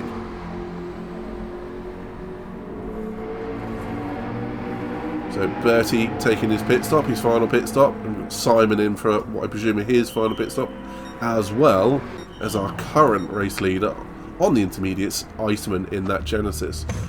Honestly, I think Iceman has been impressive today. He has done well, kept out of trouble, a couple of scrapes in the barrier, but who hasn't today? Yeah, I completely agree, and he's crucially as well made the right decision to run the intermediates when he did. I think that was probably a decision that could have well earned him a really good finishing position in this race. Well, I've also noticed something else. Gary has at some point had another incident. He's got rear damage. Yeah, I have noticed as well that Druid in around lap 42 ended up hitting the wall in the final corner, which was in fact the same thing that happened to Gary. Interesting. So a lot of drivers, as we say in this country, becoming a cropper of the conditions. Oh, I've definitely heard a incident there. Not sure who it was. That would be Murph having another spin. He's been an awesome Damo coming across, catching him and coming through the incident. Both drivers unfortunately picking up some damage from this one. Ouch, but that is one of those moments. What do you do? There's a car in the middle of the track. Do you go around the outside or go down the inside? And unfortunately Damo and Murph both choosing the inside. Unfortunate there from the pair of drivers.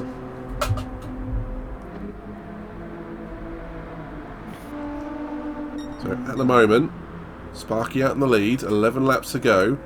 Seeing little to no tyre wear at the moment, which means the conditions are obviously paying him back in tyre wear. Those colder conditions with the water on the track helps the heat dissipate out of the tyres, extending tyre life, but reducing grip. So it's not one I would choose particularly to be racing in, but you can see the track is drying out, particularly down those straights. The Sparky should be able to get those medium tyres to the end, unfortunately for Iceman. But Iceman running such a strong V2 at the moment. Gary with that big damage. I think he might be falling victim to possibly Druid or Bertie at this point. Bertie, no damage, kept out the wall. He's managed to go medium tyres all the way through the race, due to our rules that we have to run two different sets of tyre compounds unless it is declared a wet race, and that's exactly what Bertie did at Austria a few seasons ago. So definitely knows the rules, knows exactly how to get around these conditions that have made it work. So maybe a sniff of a podium for Bertie if he sneaks it, past Gary or Druid with that big damage for the pair of them.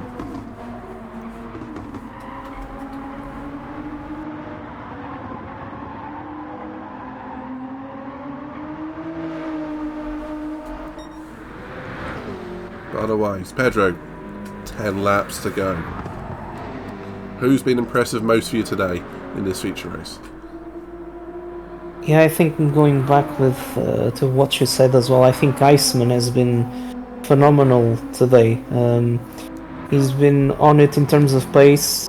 He's made all the right strategic calls, and I do reckon if he ends up finishing on the podium, it will be a very deserved one.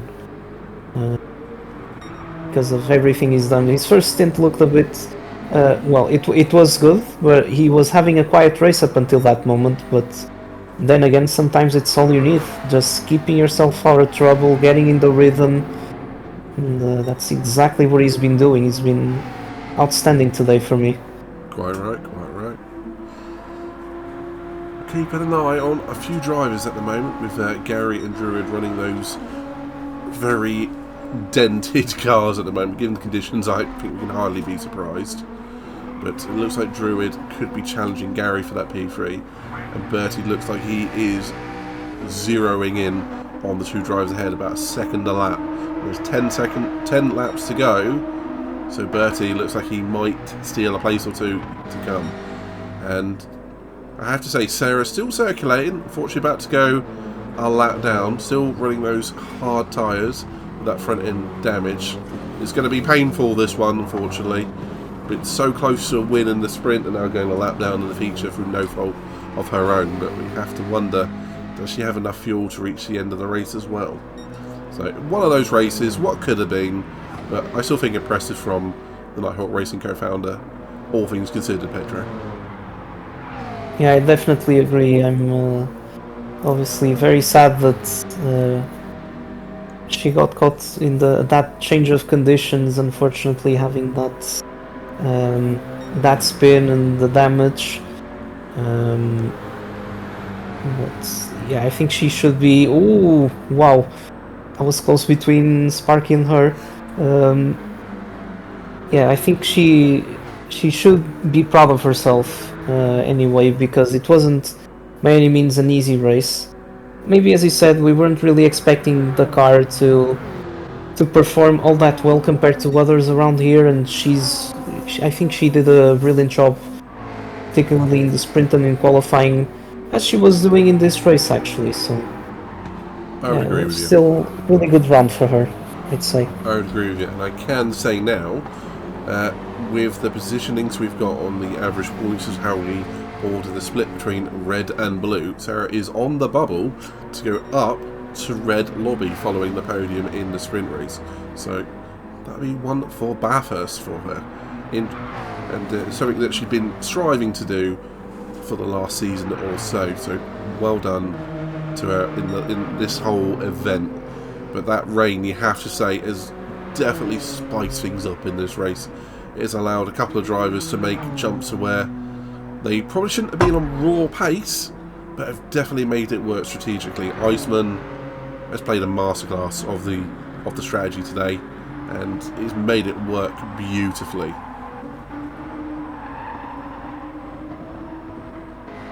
I have to say, I'm keeping an eye on Bertie, because he's still zeroing in on Druid Gary by 7/10 to a second and a bit per lap. It's going to be tight between those lot towards the end. I am gonna say, considering the amount of damage that Gary is carrying at the moment, his pace is looking quite good. Really, really impressive from him. Yeah, you can't say a 12.6 isn't particularly damn good, because it really is, with front and rear aero damage. That is impressive. Pulling up about half a second out on Druid a lap now, with Bertie only at the moment catching by about half a second a lap. So with the dry conditions, Gary looks like he's getting absolutely everything out of that GTR. He's going to have to be a little bit careful. 7 laps to go with that tyre wear. So we have to wait and see how it feels for him on the final laps. Ooh, do see Druid struggling to get round turn 3 there, followed by Murph, who has had his adventures today, hasn't he? Yeah, I think it has been a bit of an unlucky race for Murphy, I must say. Carrying bits of damage here and there from the previous stints, obviously being caught off guard with the tire wear as well. But I really do commend and appreciate everyone for persevering and, even when the conditions probably aren't playing in their favor, still trying their best to get to the end and keep fighting to get as good of a result as possible. Quite right. And at the moment, it does look like we're going to see a top 4 being all F1 RST rookies. So, looks like the rookies are doing it for the championship today. Sparky with the very, very good performance, collecting a lot of points today, and really just being quite consistent today, I feel. You're not wrong. In fact, it's near a Grand Slam for Sparky. The only thing he hasn't got so far are the 2 fastest laps. Very good, especially around this track where, it may look easy, but definitely isn't an easy track, and managed to see that today. Yeah. And I can say from personal experience, please check out the red lobby. Oh, Druid in. We failed to spot that with the fuel, so I was about to mention that. He is not going to the end, so Bertie will pick up a position there.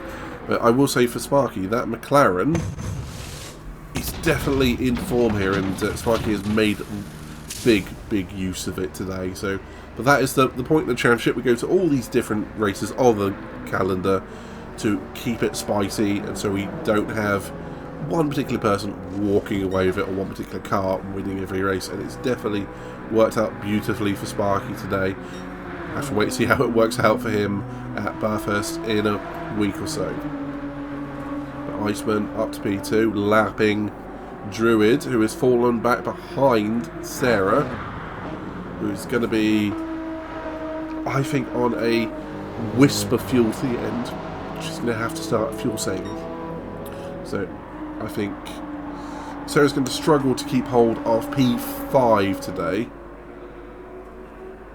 Otherwise, only remaining battle on track I can see is potentially Bertie and Gary, but Bertie's picked up his speed to 11.3s now, and it looks like Gary's speed is dropping off of the tyre wear down to a 13, and particularly that damage. So I don't know if a second lap is going to be enough for Bertie to catch Gary. It's going to be a bit tight. Gary might just hold on to that podium.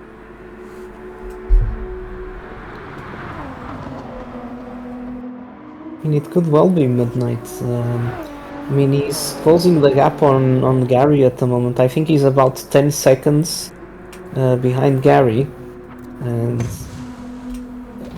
Gary is carrying a lot of damage. As we've said before, his pace is looking quite good, but now I think we're getting to that point on which, with the fuel starting to go down on Bertie's car, he's definitely picked up the pace. Yeah, it's going to be tight coming towards the end. We did see Sarah. She has pitted and gone for the soft tyre. So she admitted she can't make it to the end on that fuel. Hey, let's see if we can seal the fastest lap of the race. Not a bad bet, is it?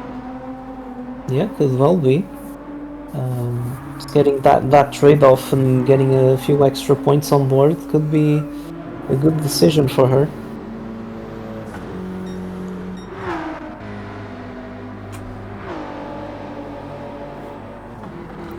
Let's have a quick look around the field before the end here. You can see that Crazy Joe in his first race has done very, very well, I feel.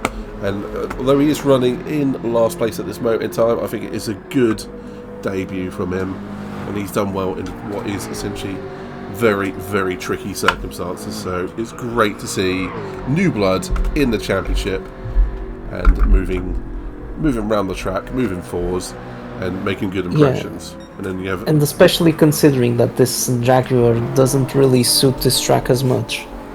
Quite right, good input on that one. Damo's had a tricky race as well, a couple of incidents that indicate it's still going, which has been there for a while. But it is great to see him. I think he's in his second race with us now, first being Road Atlanta, and he is making himself at home already. Murph, a tricky one, an entertaining one from our point of view, on the back of Bertie at the moment, but you have to say Bertie's going to pull away because Murph has a dead front right tyre. Simon, he loves mixed conditions like this. He did particularly well at Suzuka earlier in the season, and you can see whenever it gets mixed conditions he tends to shoot up the grid. So P7, well deserved good hauler points from him. Sarah, difficult race but entertaining one. We'll look back on the sprint quite fondly, and battling for the lead in the feature today. So good race, good pace from Sarah. You have to say, she's earning a place what could be the Red Lobby next week. Chaos Druid, again, his first race with us as well, doing very well, I feel, in P5, and those glowing tyres on that GTR, threatening to unlap himself against, I think that was, yes, Iceman at the moment with those soft tyres, but those soft tyres are going to go off pretty rapidly, I feel. But Bertie, driving through the wet conditions on dry tyres. If anyone's going to do it, it's going to be him. Definitely earning a top 4, maybe even top 3. See if you can catch Gary in this last lap or two, with Gary's tyres starting to fade. Murphy also coming to the pits for the final time as well, so another pit stop for Murph. And then we have Gary himself, who was in for a shot of the win, but those wet conditions catching him out, running damage for the last 10 or 15 laps, so unlucky for Gary there. But again, we'll probably be happy with a podium at the end of the day. Iceman, for me, managed those wet conditions better than anyone. Up to P2, looks like he has thoroughly deserved a podium here at this round 9. And Sparky, on the final lap, what can be said, Pedro, other than I think he's done very well. Lots of varies. Couple of little questionable moments which the series will have to look at, but I don't think he's in danger of losing any position because he is clear of the field at the moment. Yeah, I have to agree with you. I think he's made again just all the right decisions in terms of his strategy in this feature race. Obviously, a few moments where he was maybe being a little bit aggressive on the defending side, but you can't take away the fact that he was probably, if it wasn't for him and anyone else, he would have always been there as one of the worthy winners of this race. And there you go, he does in fact win the race. So congratulations to Sparky. Iceman taking P2. Chaos Druid and Damo have also finished, with Murphy in 9th. So Chaos Druid finishing in 5th, Damo in 8th, and we have Gary who's still circulating, ready to still come around, Bertie in 4th, and we have a couple of drivers still circulating, but Murph finishing 9th as well. It has been an interesting race, Pedro, you have to say, and it looks like Bertie is going to get within a wisp of Gary in the final. Because as Gary does push too hard and has hit the wall in the final corner, and that's going to leave it. That's probably going to be a second gap between the two. Oh, Bertie needed one more lap. Wow, that was less than a second. But that was really close there at the end. It shows you the fine margins you have in this blue lobby. It's so difficult to maintain speed on particularly a track like this and maintaining position, because one little mistake and you can drop down significantly. But to that I have to say, well done to all of the blue lobby drivers today. It has been a challenging race out there. Sparky coming away with the double victory from the sprint and the feature race. He has been class of the field today, but again the stewards might be after him, grabbing his collar a couple of times to say, oi, watch out on a couple of aspects. But other than that, to me, Iceman nailed that strategy, has done so well. Might not have the fastest car, that Genesis X as you'll know, Pedro, from driving it in, I think it was season 2, is Yes. that it can be a bit tricky and particularly hard on tyres, so well done to him there. Yeah, I think that car has always been quite strong at high speed conditions. It has definitely been nerfed quite a lot over the past few months or so, but I think Iceman did really well. I think, in all fairness, really maximized the performance out of the car today. Yep, simply put. Absolutely simply put. And big shout out to Bertie as well, driving through the wet conditions on dry tyres. Something that I'll admit I tried in practice, and the first thing I learnt to do was not try that. So Bertie making it work, I think that was exceptional driving from him there as well. But you have to say, Pedro, I think that leads us into the question, driver of the day.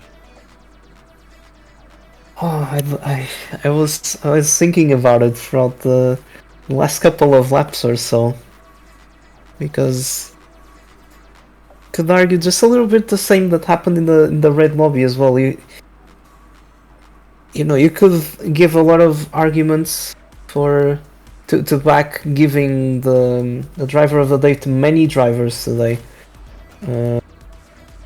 which I don't know, I'm still very undecided. Obviously, Sparky, I think getting that sprint win, getting the feature win, getting the pole as well was a very impressive performance from him, all things considered. And you know, but then you could also argue that maybe someone like Sarah would have got it, or Iceman would have got it for his amazing performance in the feature. Simply put, I don't know. I think I might gonna have to go with Sparky in this one. Yeah, I'm going to agree with you on that. The simple fact, you have to say pole position and double win. Yeah, again, the Stewards might have a couple of little words of him, but at the end of the day, that is nothing compared to the pace and performance that he's shown today. He's got that McLaren into places where he just needed to be, showing strategic awareness and decisiveness, trying to go for passes and whatnot. So great job from Sparky, but I will, however, give Iceman a very big shout out. He's put that Genesis in a place where it probably shouldn't be.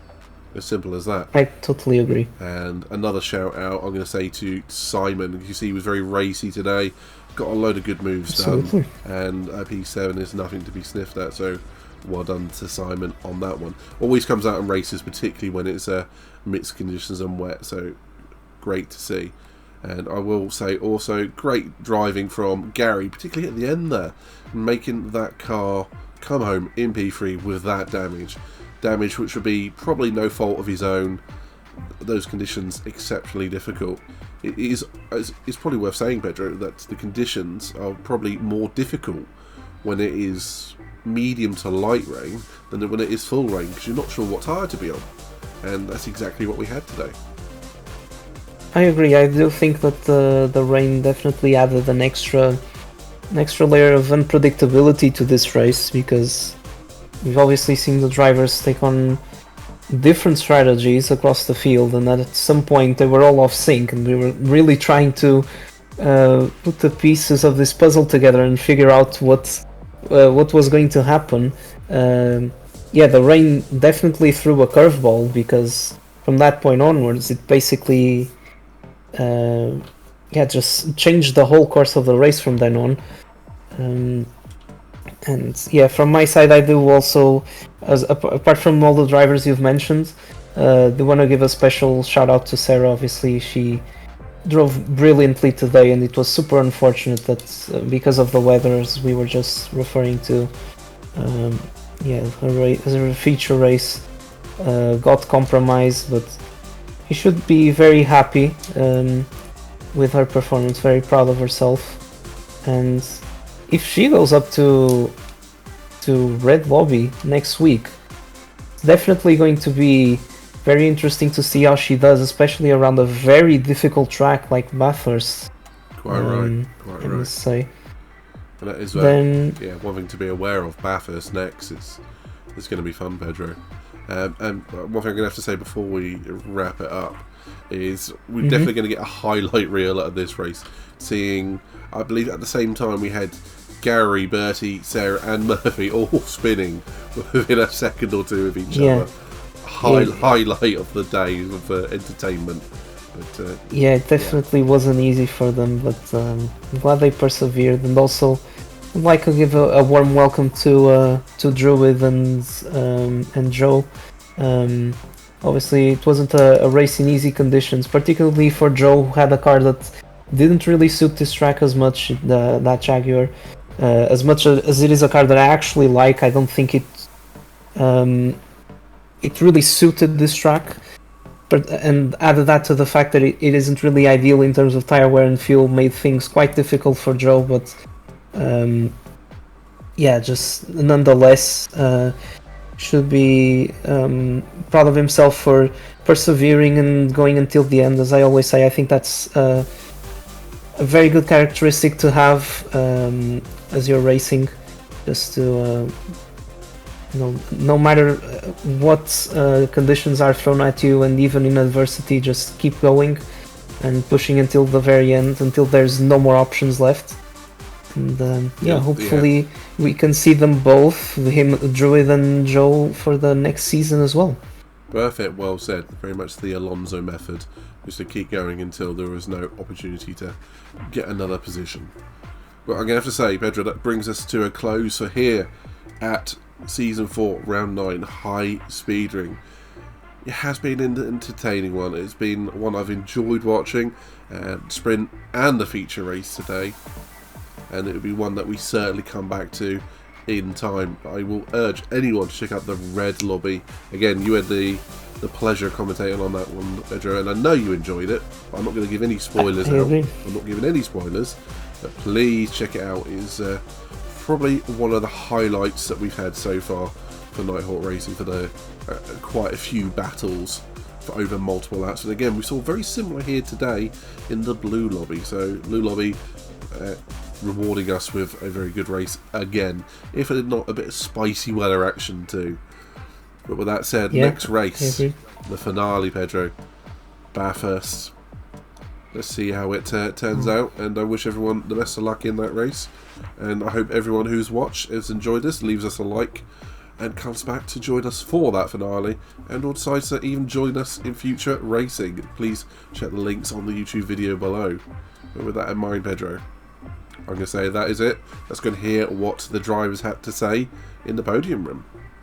Yeah, it was from my end. It was an absolute pleasure to be able to watch and commentate on this race. I do urge and reiterate what you said there. I do urge everyone to give a look to both of these races and stay tuned for the final race of the season. I can't really believe it's already the last race of the season next week, but just hope that everyone enjoys watching these races as much as we did. And looking forward to hearing what the drivers have to say about the race as well.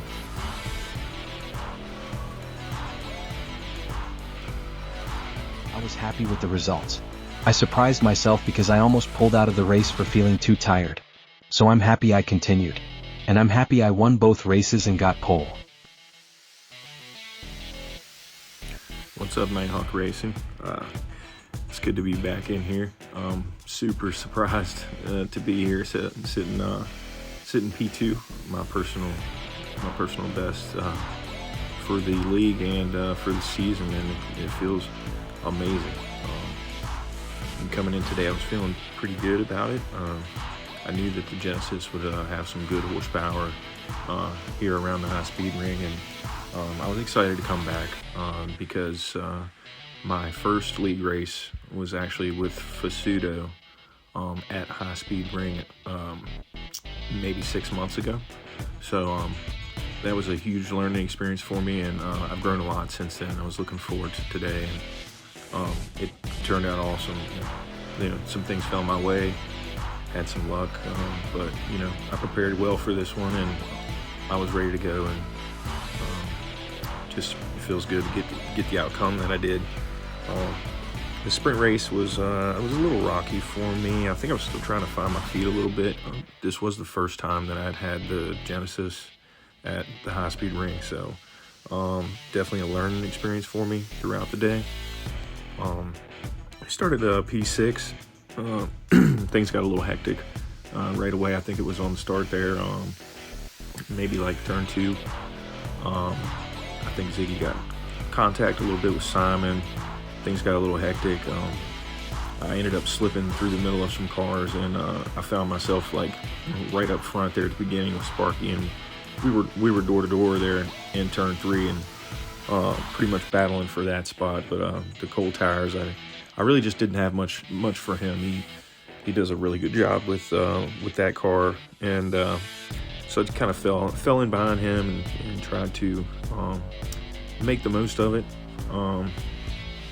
I really wasn't able to kind of hold it together though. I was just not comfortable yet really out there. It took a little bit, it felt like, to get the tires warm with the car, and unfortunately for me, I had no shot.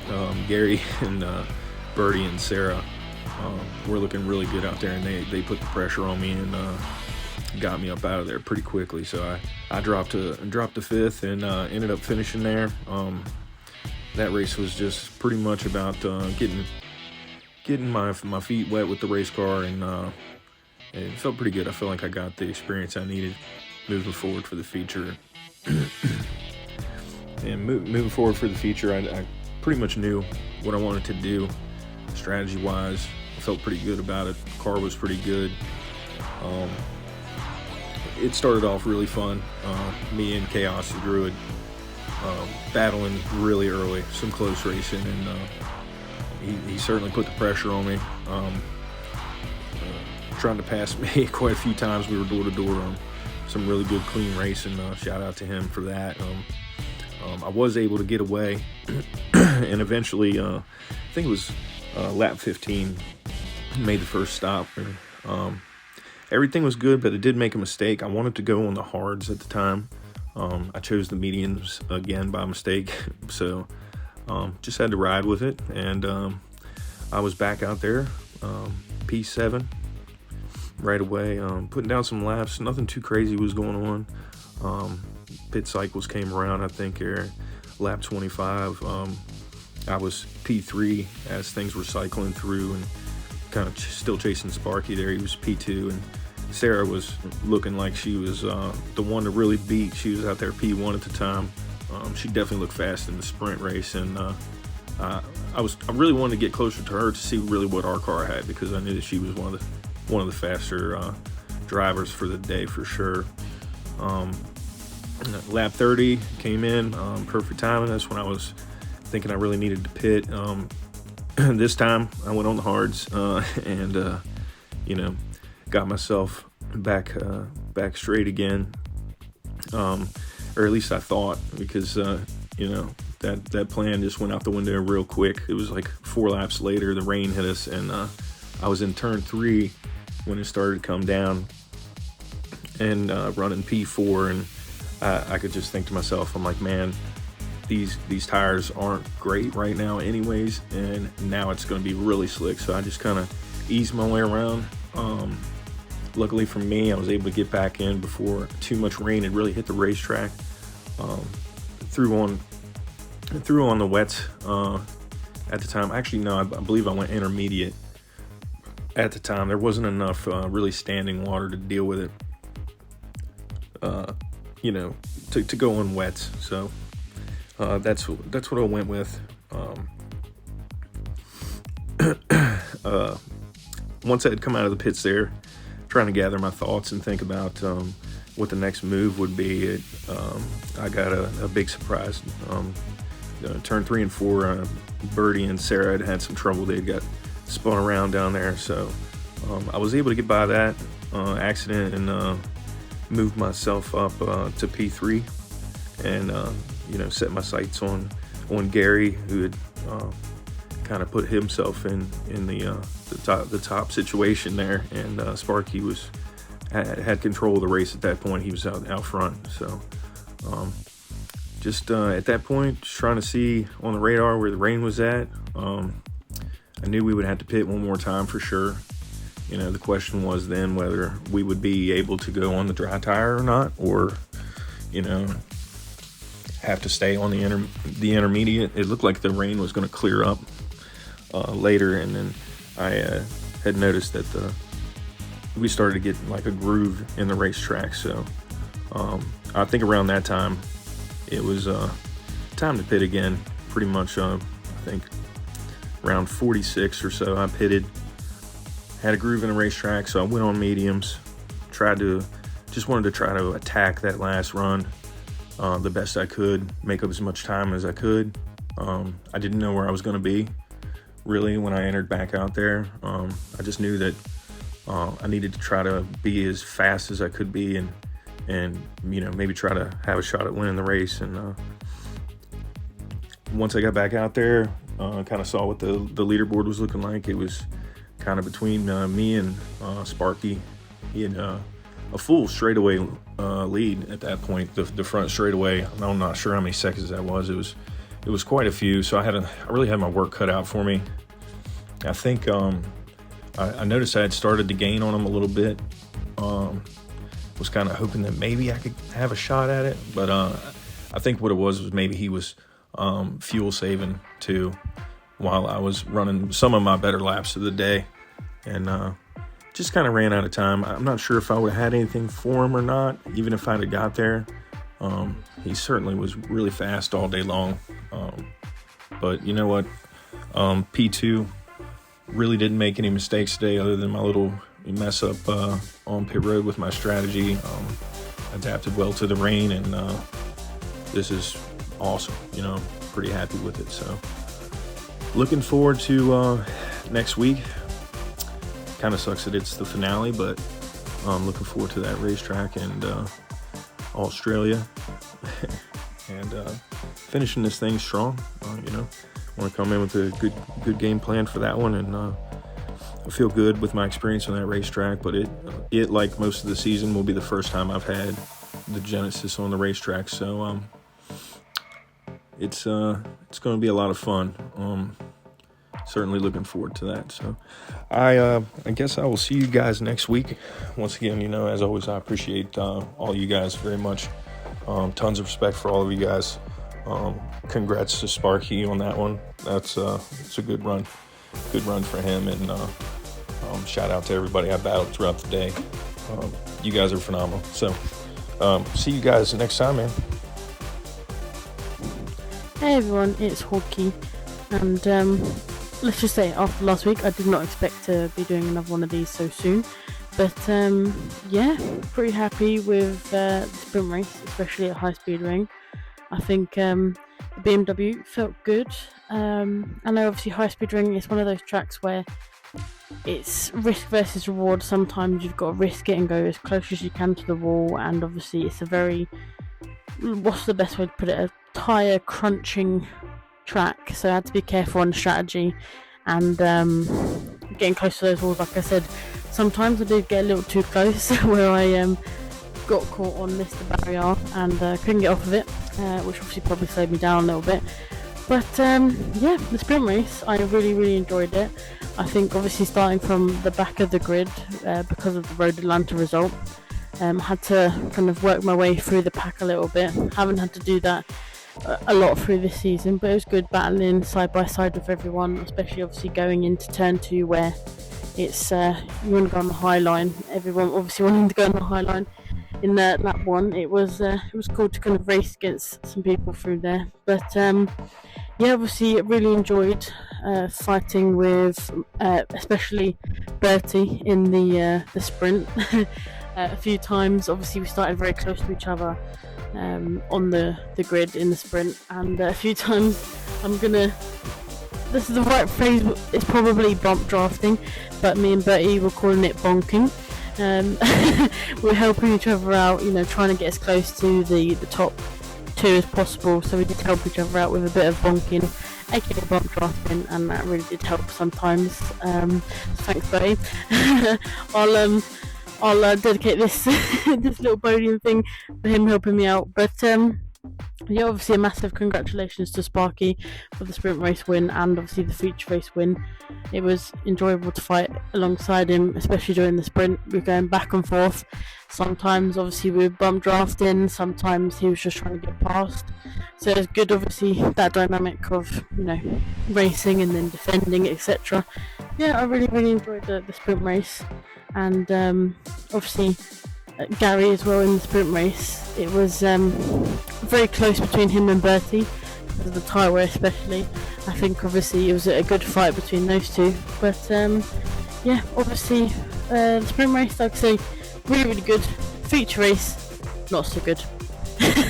Let's just say the heavens decided to open up.